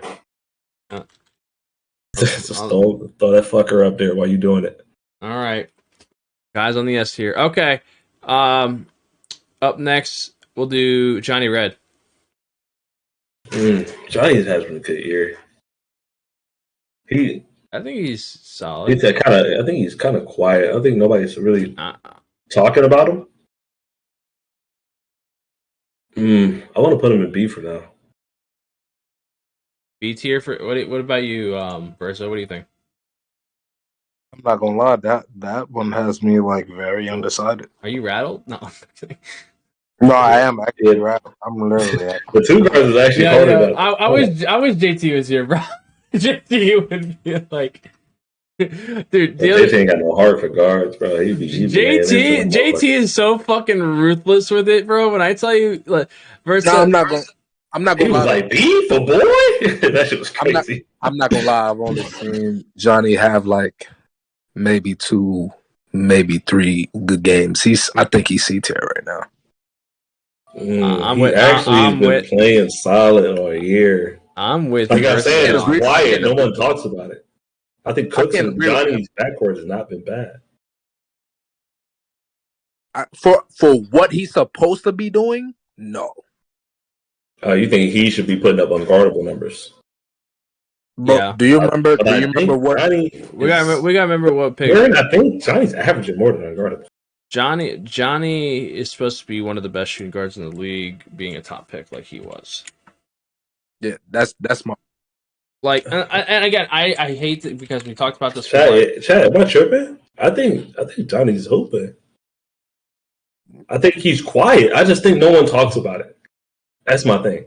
There's a difference between hooping and getting numbers. But the thing is, the shooting guard position is the most stats inflated position in the league. Like, you got to be putting up numbers at shooting guard with the way it is this year. That's true. Yeah, that's fair. Yeah. That's a fair take. A 40 burger doesn't, like, listen, bro, I've seen motherfuckers who are the worst. Like, I've seen Sav put up 40 points and be on the worst team in the league. And, like I'm just being real. Like, bro, like, stats are cool and all, but, like, okay. Like, I don't know, man. Like, and you're the main guy leaking, too, for the most part. Yeah. I'm cool with C tier. I think we see how it lays out and, like, you know, basically kind of like go with it. But up next, Antoine. Antoine D. Our first D tier, Antoine. What do you think? He's also a grenade, man. They really be grenading that motherfucker. No, but no. I am tired of this grenade fucking. Like, this is the... Hey, Verse, keep it a stack, Verse. No, even though he be smoking open. So I said he was D tier. No, this motherfucker.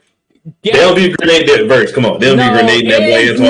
It is no. Last year was grenades. Oh my god! This year it's not grenades. I watched this guy. I watched multiple games. This motherfucker was open multiple times. Didn't, like, not a grenade, just took the shot wide open. Fucking, I've never heard the ball hit the fucking rim so hard. It hit harder than when Jimmy Butler bricked that shit, bro. That motherfucker can't shoot.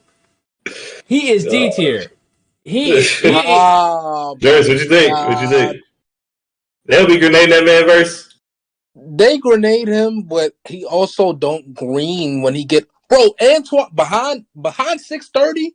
Antoine gets the most open shots in the league at shooting goal. I would say Reese does, but bro, that shit be hurt. That shit be hurting when he misses, bro. But His defense is ridiculous, bro. I can't put him D tier, bro. I can't put him D tier. I guess we gotta look at it from a defensive point too. Okay, listen. Put him D tier, bro. He's fucking Tony Allen. Yeah. hey, check, clip that, bro. Clip that, check. I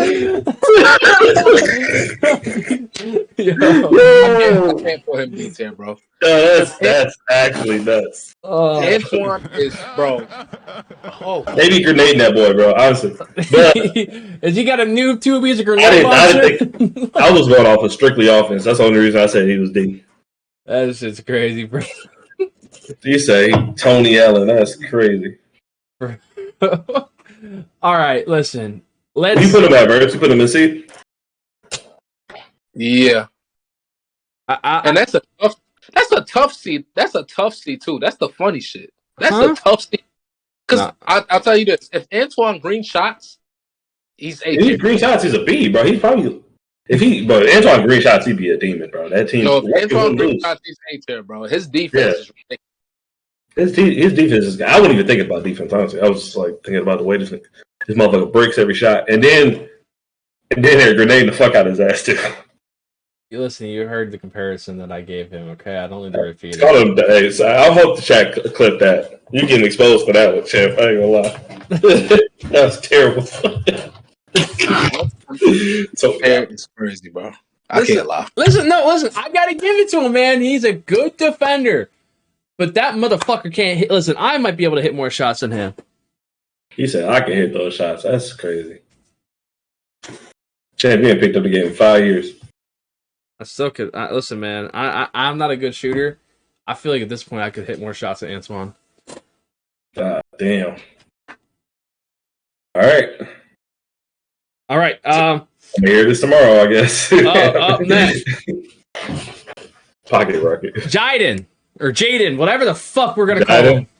Jaden, I actually like that a lot. I gotta put him at C for now. I gotta see how this board plays out. I thought he's gonna be B, but I'm cool with. I think he's good enough to be B because he's the only fucker putting the ball in the hole. Mm-hmm. But I gotta see what this board looks like. But we still gotta understand like volume too. Like he's in a situation where like they're losing, but the numbers are there. So like, yeah, he's an empty bucket. He's Monte Ellis.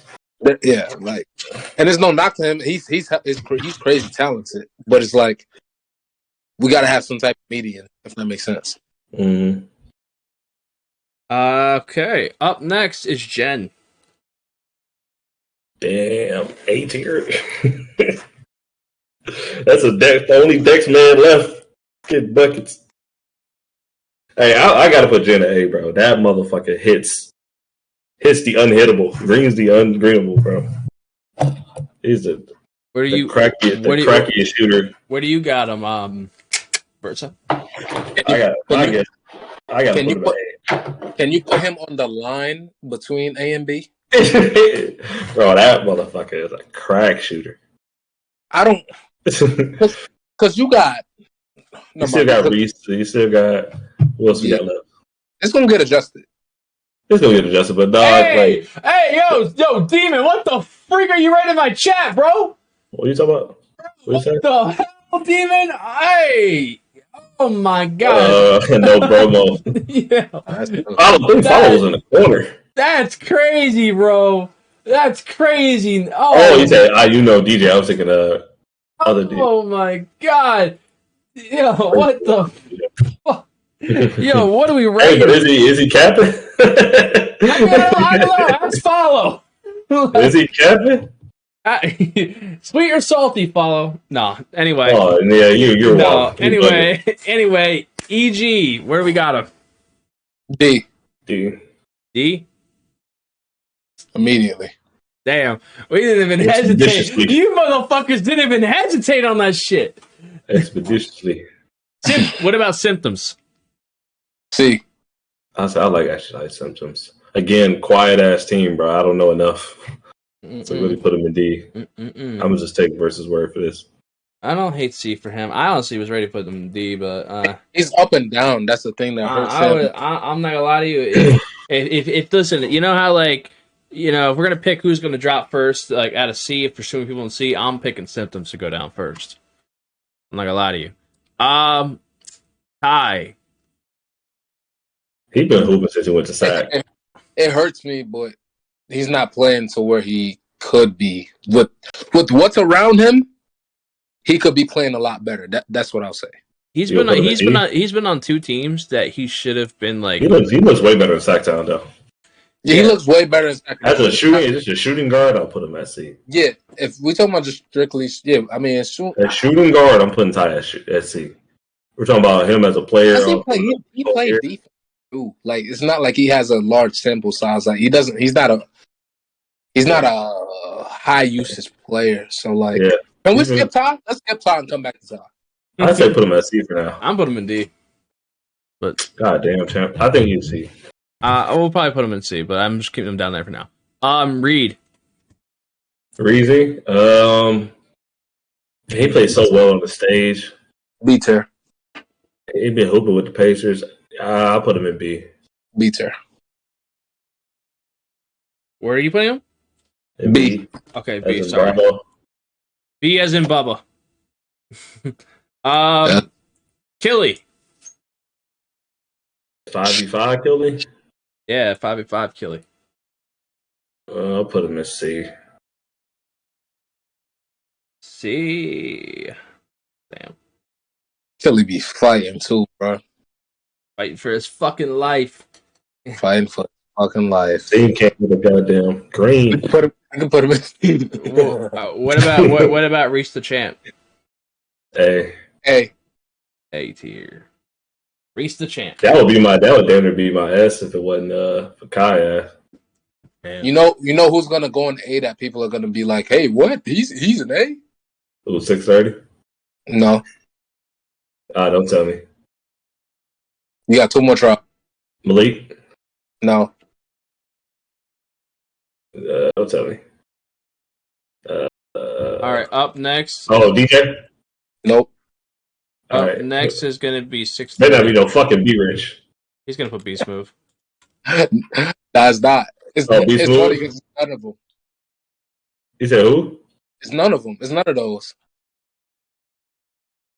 All right, I feel like I'm being baited. I'm definitely. All right. 630. Where are we putting 630? B. B? You're talking about just this year, right? Yeah. B? Wait. Did you say D as in dog or B as in D as in dog? D as in dog? No, I said B. Oh! Oh, bro! Oh, okay. Hey, I was about to be like, man, say man, hey, man. I would have to be a supreme hater to put that man in D. That was crazy, bro. I'm not gonna lie, bro. I was in the same, like, I was like stunned. I was like, wait, what? Bro, I was like, man, you about to hear has entered the chat. There's only 4 people who are going A. Bro, I really thought this man said that. 630's A. 630's A. I'm bugging. You gonna put him in A? I think he's been playing really well since he got to Philly. I think his time in Pistons where it was dog shit. Yeah, he's A. The last person that goes in A, nobody's gonna agree with. That's the funny. You ain't gonna say fucking Snubby. No, hell no. Wait, what the fuck? Where did that come from? Yeah, what? Like what? I didn't know how drunk this man was. I mean, don't get me wrong, man. We all like to have a good time here and there, but god damn, that motherfucker. I'll go ahead and make A easy for you. Go ahead and slide 630 to A, and go ahead and put Glenn in A. Glenn? Yes.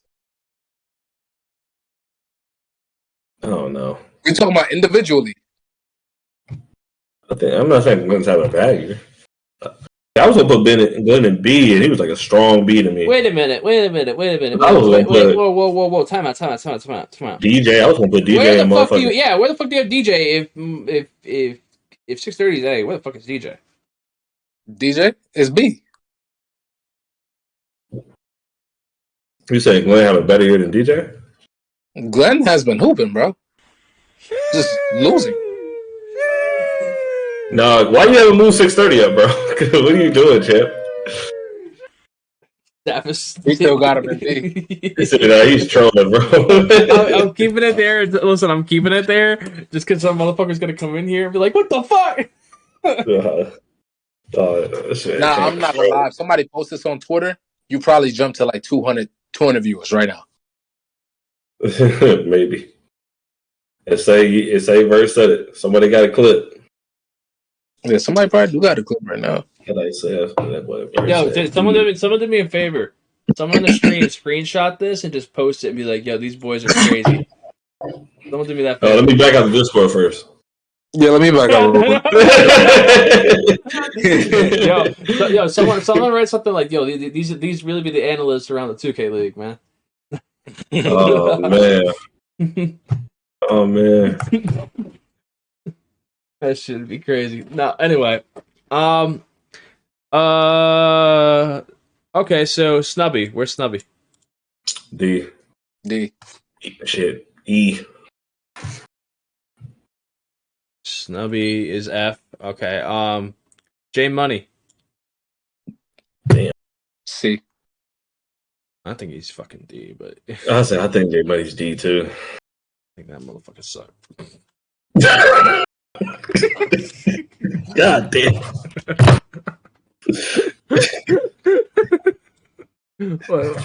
What do you guys got? What do you guys got in the league? Oh shit. It's B. B. All right. What do you got? Be Smooth. See, I would put B Smooth in A. I think that motherfucker. I think he's a fucking plucking motherfucking stuff. I think Glenn being at B is fair for Glenn. Like I would put him in A. That's my opinion. You know he had a game. I was gonna put B Smooth with DJ in there. You know he had a game at 0 points. Who? B Smooth? Be Rich. Oh, I didn't say. I want to talk about B Rich. I didn't say. I thought you said Be Rich. Boy, I was about to ball. Yeah, no. I wouldn't put B Smooth. I mean B Rich in A. I think B Rich is C if anything. And Be Smooth, my dog. But y'all know he's not having a better year than Glenn right now, right? His team is just winning. What is Glenn really putting up? I think Glenn is averaging like 20 something with low usage rate. Man, I usually have stats every fucking year. This is the one year. I think he's top 10, at least top 10 in every stat, shooting guard wise. Probably top 7. Even top 10 and top 7 put him in B. That's just a guess, bro. I think he could probably be top 5 in a lot of shooting guard stats. Bro, just 630 in that D is just like making my blood boil, bro. Just move this nigga up, bro. Hey, you're muted, champ. Why am I being trolled right now, champ? Come on, bro. I'm trying to set us up. Champ. I'm not. It's all them. They made these selections. They did this, okay? Not me. Damn, not me. I heard D. I can't change it now. Man. D is in dog, right? That's what they said. Is that crazy, bro? Hey, I thought first was trolling me at first. Yo. No, I was like, hey, I'm getting off of this shit. That's when I saw him moving. I was like, whoa. Is this what we doing now?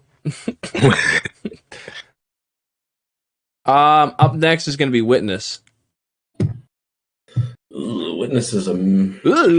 He said. I would say he's bad. He's having good. I think he's playing good. I just don't know where to put him now. You really said, ooh. Motherfucker said, ooh. I don't know. Why you say it like that, dude? Why you say, ooh? I don't know. He's just an ugly motherfucker, I guess. I think he's D. You think Witness is D? Yeah. I don't think so. I was gonna put him at C. But like, I don't think he's having a bad. Is he having a bad? I think he's having a bad year. Not having a good year. The team is just not that good, bro. But a big part of he's like a second round pick. He's not playing bad to me. No, he's a big part of why. He's a first round pick. Big part of why the team is playing kind of bad. Not gonna lie. But also, you got to realize the shooting guard position, the impact of the shooting guard position this year. We're talking about a position that literally can dictate whether or not your team is winning or losing. Yeah, he's not really good with the ball in his hands, I'll say. Like in the half court. He can't create his own shot. He's like a league demon. He's literally like an old shooting guard that got into the 2K League really late. Like that, he literally is like A Rooks at this point. Like he's A Rooks from last year. Okay, he's an outdated guard that needs. Bro, please move 630 up, bro. What do you mean? Let's finish the list first. It's trolling me, bro. I want to back out. Nice. He said, I want to back out. Like, what? Are we in the wreck right now? I want to back out. Like, oh god, man, I'm about to get kicked. Tim trying to trigger people. Well, I'm mad. Everybody will get mad at me tomorrow. They gonna be like, bro, you had Sav at fucking D. I'm gonna be like, dog. You heard me, eh? You said what? Tim got to be mindful. We the ones going to Indy tomorrow, and he not. Yeah, bro. I ain't worried. Right, let me go in there. I ain't gonna be there. He like Magic Johnson. I ain't gonna be there. Oh my shit. Glenn Reddy, ugly ass picture. Yeah. Wait, what the fuck? Wait, why is this picture like that, bro? Yo, go. This is the headshot I got. This is the headshot I have of Glenn, bro. Oh, Glenn funny, bro. He funny for that. He could have got any other. This motherfucker's like, yo. I think Glenn has been hooping though. I don't know about. Hey, I wouldn't put. Me personally, I wouldn't put Glenn up be smooth with DJ. Yeah, I wouldn't. Tell you right now. Yo, right now, Glenn for the tip off averaged 22 points, 3.6 assists, 0.8 steals, and he didn't make it out of the group. Yeah, but we're talking about winning, right? Still, right? But yo, he has DJ and Crown on his team. You act like this fucking team is like DJ's having a good year too.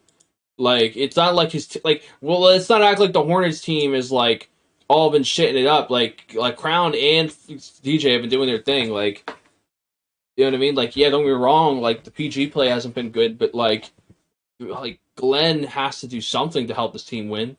Like, yeah, but he's the main focal point of their offense in half court. Yeah, and they're not winning with it. Why though? We know why. But we talking about individual skill wise. A lot of shooting guards is not going to do that. I'm fine with putting Glenn on B. I think that is very generous to put him on that because you have to look at the names. Look at the fucking names he's next to. If we talk about just this year, Glenn is hooping, bro. I think he's hooping. I think B is a good spot for him. I think B is a perfect you even spot say for yourself like top 10, top 7. You're telling me. Okay, you're telling me right now. If we were to fucking do a mid-season draft for the NBA 2K League. You're telling me that you're taking Glenn over Beast Move. Beast Move, Reese, Jen, or y'all know DJ? Are you taking him over Unguardable too? A return of DJ? I would take Unguardable over Glenn. I'm taking Unguardable over Glenn too. Oh my god. Unguardable's having a better season than Glenn. I'm gonna let y'all do your thing. No, I'm gonna say. Oh man! All I'm gonna say is I would never put Unguardable over DJ.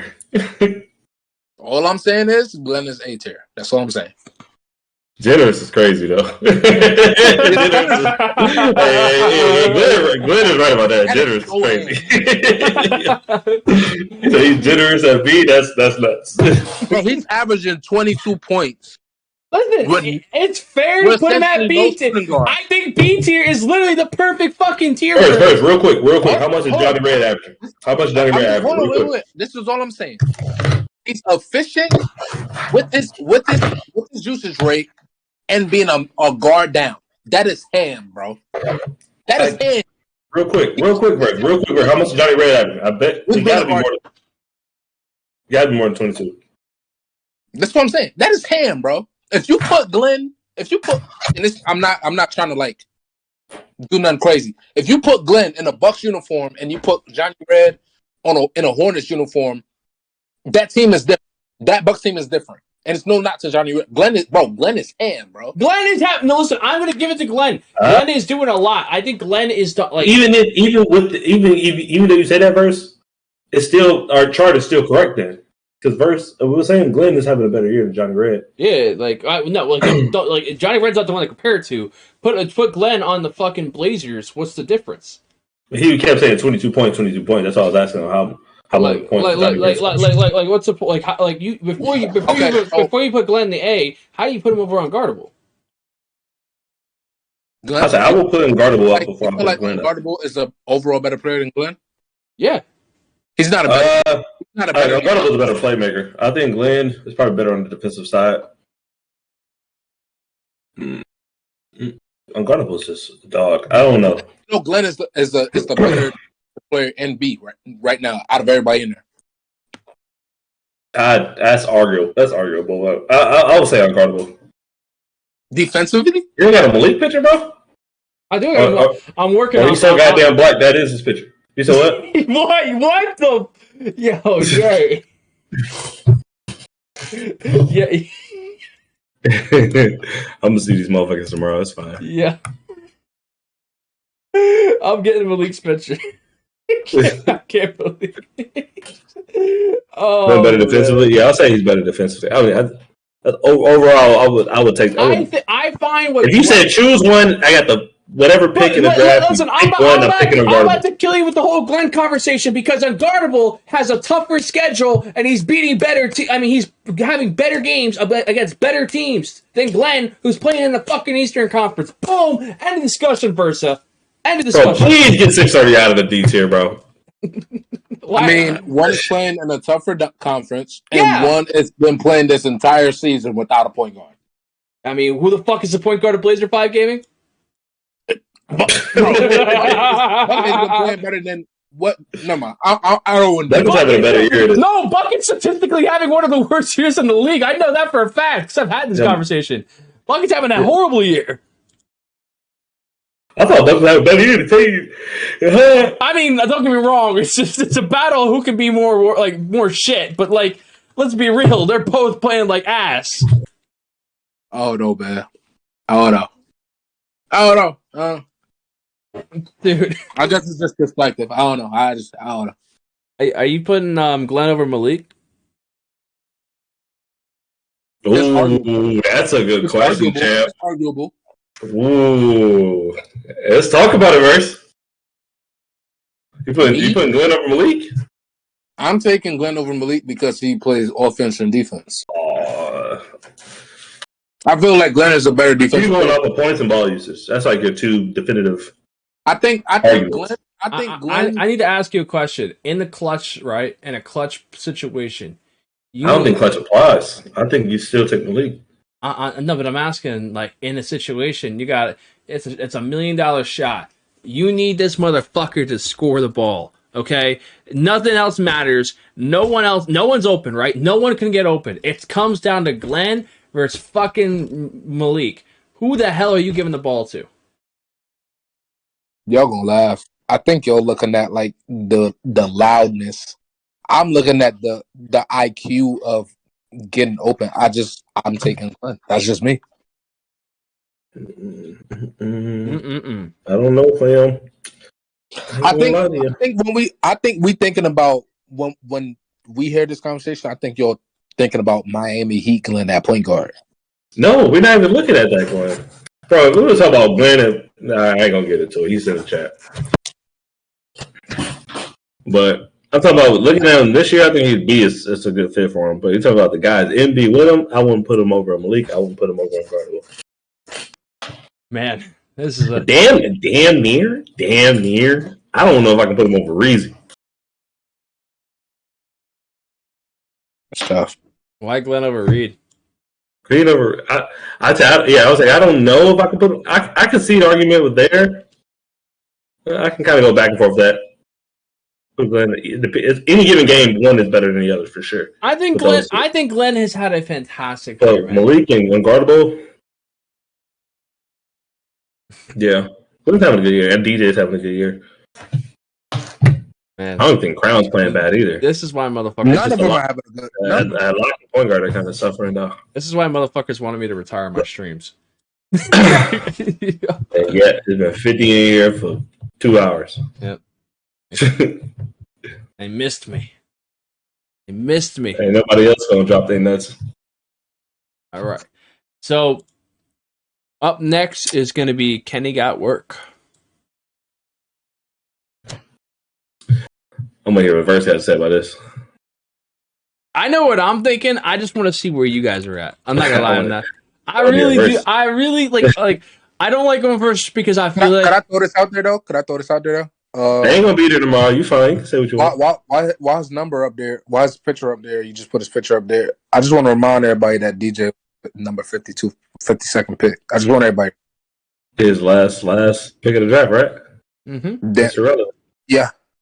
That motherfucker's open. Hey, fun fact: he was my number one sleeper. Fun fact. They say you don't know nothing, champ. That's crazy. I know, right? I got Kenny at C right now. See? Okay. Yeah. Ain't gonna lie to you. I was gonna have my boy Kenny at D. Nah, he at C. I'm with you on C. I was thinking the same thing. I agree with you. I think C is a good place for him. I don't think he's been doing anything too bad. I don't think he just, I don't know. It's a solid year by him. You know what I mean? Bro, Like, yeah, please move 630 up, bro. who? Please move 630 up far right. I mean, you better start rioting. I'm not moving him. He's D. That's what I heard from Versa. No, I definitely I'm gonna clip the part where he says D, and then this is like repost. I never said D. I said D. Yo, Somebody had it. I swear I heard D at least. He said it twice. Chat. Listen, chat. You heard D, right?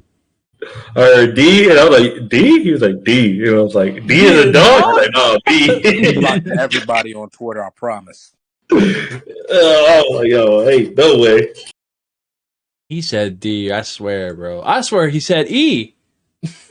I say E was Snubby. Man. I swear he said E. You heard E, right?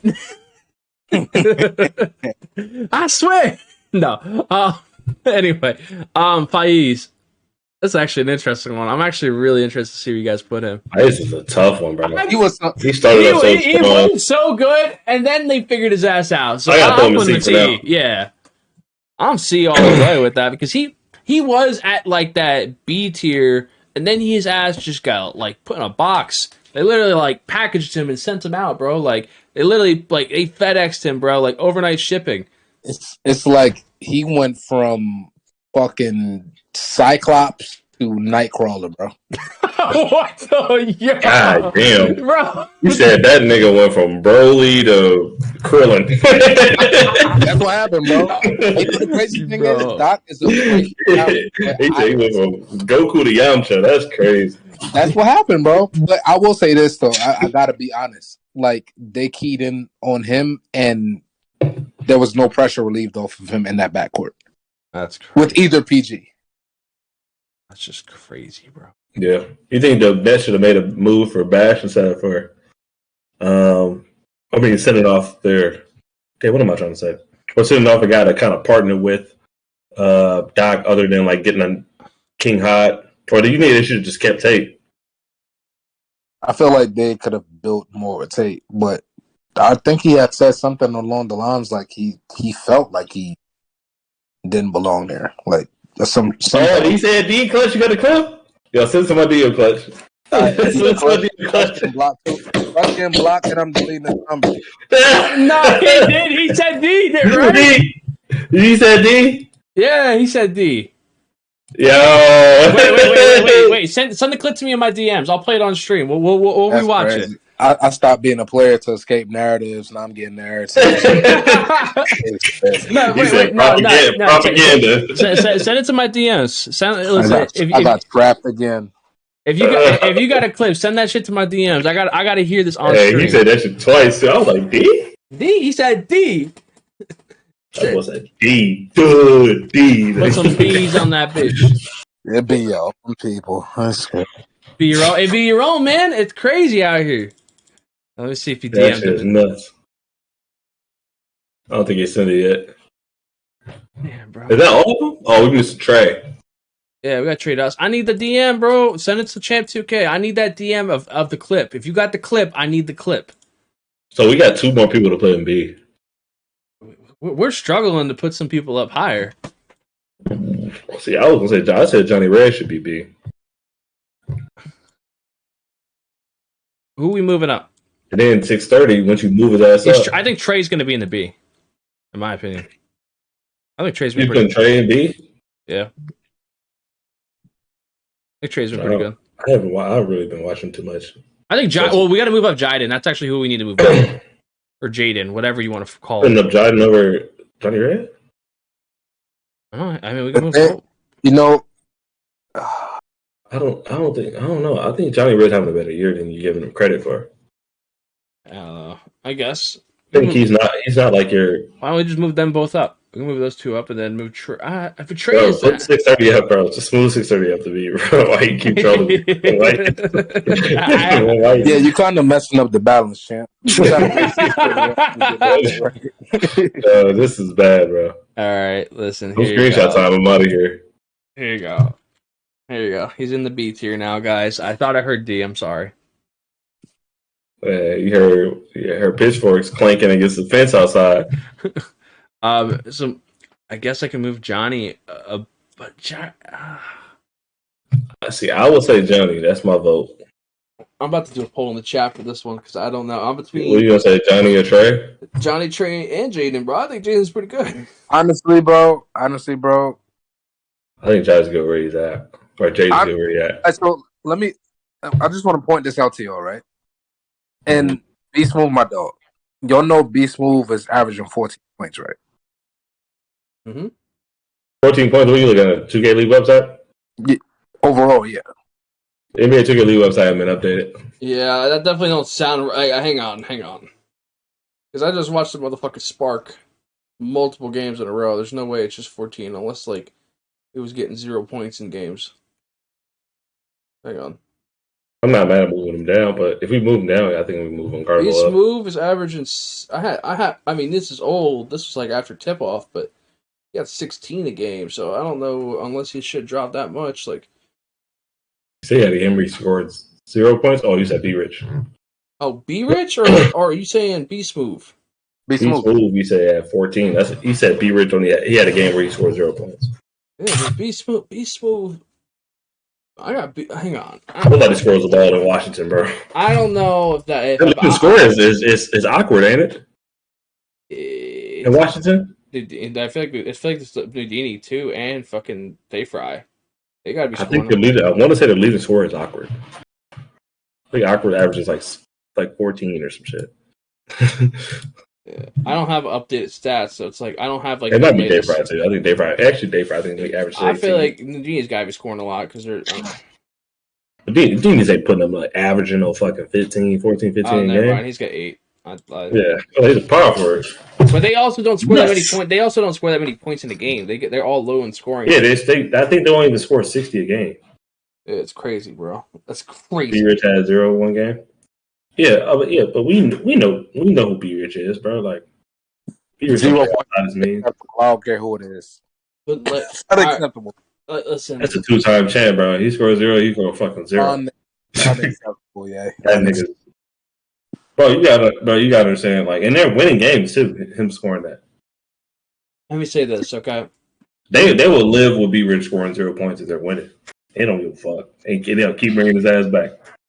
I think we need to move one person. Are we putting Johnny Red there? I think that's I might agree. Johnny Red's my vote. I think Johnny Red. All right, so we got Johnny Red in the B. We're gonna move Trade to the C.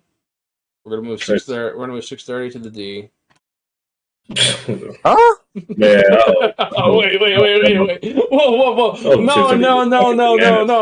No! That is not. Oh. Move to the D. Honestly, Doc should be B.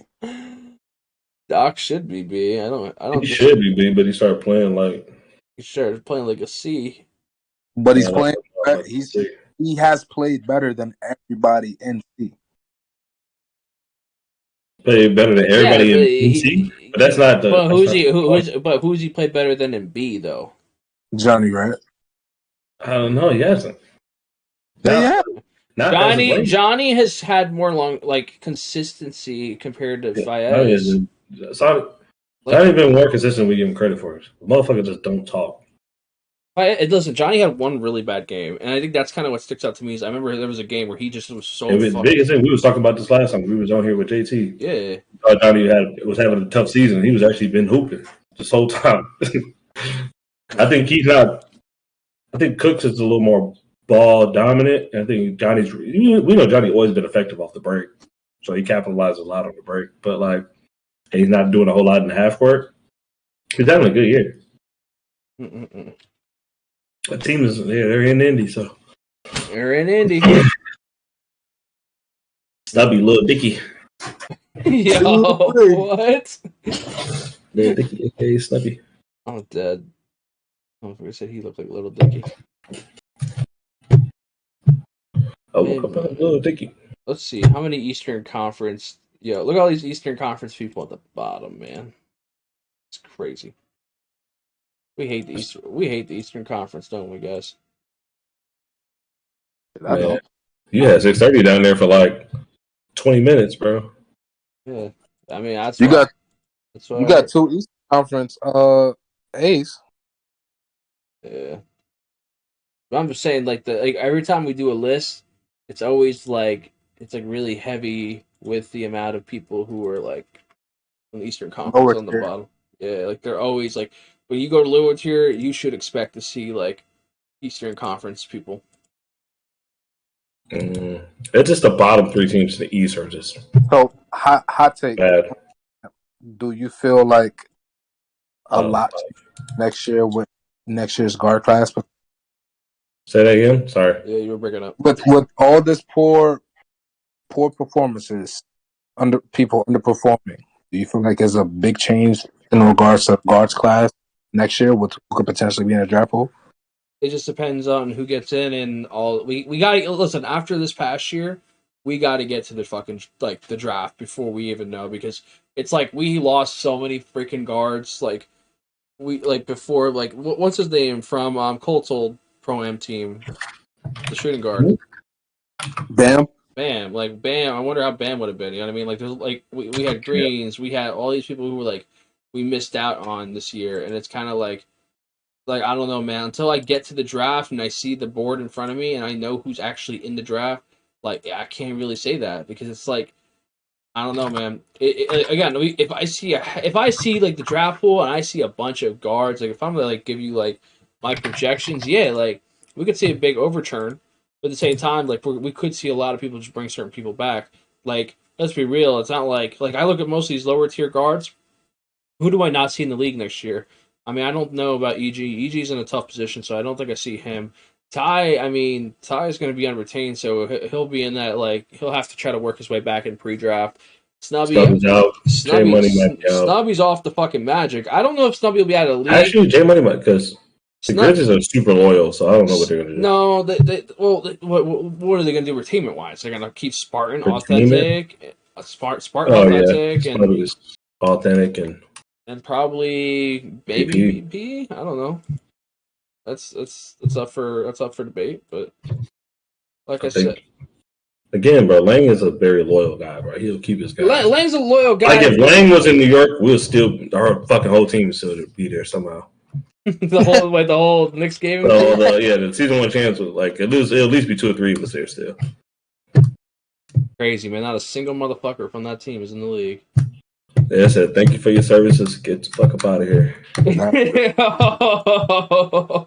That's what the narratives do, man. Yeah, that the higher ups listening to Champ.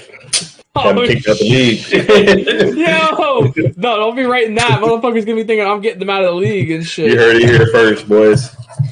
You're like, Champ is the reason I'm in the league. Shout out to Champ. You know, everyone's talking about the reasons why they're out of the league because of me. They're not talking about the reasons why they're in the league. Yeah, Champ don't talk nobody in the league, but he talk people out of the league. That's crazy, bro. That's crazy, man. I had motherfuckers messaging me to tweet about him mid-draft. Yo, you know what's funny? I had the same shit. I was for mid-draft. I was like, what the fuck? Bro, once I saw that, bro, I was like, damn. Like, I had the same exact DMs, bro. Like, it is crazy. I was like, nah. I was in Miami too, so I was like, bro, because I'm not gonna get you drafted. I couldn't get me drafted. You think I can get you drafted? Who am I missing from the Western Conference? Oh wait, Johnny Red's in the Western Conference. Johnny is West. EG is West. EG is West? Yes, the Pistons are West. Damn, what the fuck are we doing, 2K? Blaming it on 2K. That's Reezy is East. 11, 12. Oh yeah, he's in Pistons. I mean Pacers now. Yeah. You get your shit together. Yeah, you're right. All right, what do you guys think about this list? I'm actually fine with this list right now. I'm just glad you moved 630 back up because I was about to tweet. Wait, you need to go to D? All right, betcha. Gotcha. Hey, you go ahead. I'm gonna be up out of here. I still feel like Doc should be D, but I don't hate it, bro, but Doc is just fun. That's a late call too. I don't. He's dripping off the bowl, dripping off the cup. Wait, what? as much as Smooth is my dog. Yo, B Smooth should be B, and Malik or Glenn should be A. Yeah, you be crazy, bro. Yo, B Smooth is B this year. Right now, B Smooth is B. You don't want to accept the big reason I'm picking B Smooth at A, like the way he played on stage was nuts in the tip off. Yeah, and that E team is so. Talking about everything. Are you telling me we're just biased? Yeah. Damn, that's crazy. And that's my dog, but he's a talent. He's tier A talent, but he's not playing A tier level right now. I feel like he will. I think this week, like tomorrow and Thursday, like you'll see that motherfucker turn the fuck up. On stage, that motherfucker is just a different guy, bro. And what him and Reese do are just so unique compared to the other guards. Him, Reese, and Kai. Let's do the power forward position real quick. Do you guys have time, or do you guys just say fuck? No, I gotta bounce. I got to start. All right, yeah, let's say fuck power forward. All right, listen. All right, guys, listen. I know every power forward out there is so pissed right now. They're grinding. Like, listen, I'll definitely try to do it on another stream. I'll try to do power forward. I'm not in the mood to do power forward. But I do appreciate, I do appreciate Versa kind of sitting on here doing some tiers with me. Great combos. Like I said, guys, I'll try to stream a little more in the future. Listen, if you guys don't like these lists, make sure you go to Indie and yell at Versa and Yay. They'll be there. They made these lists. Just remember who put 630 in D tier. But I appreciate everybody who came in. Hope you all have a good night. Appreciate you guys. Peace and love, man. Enjoy the tournament.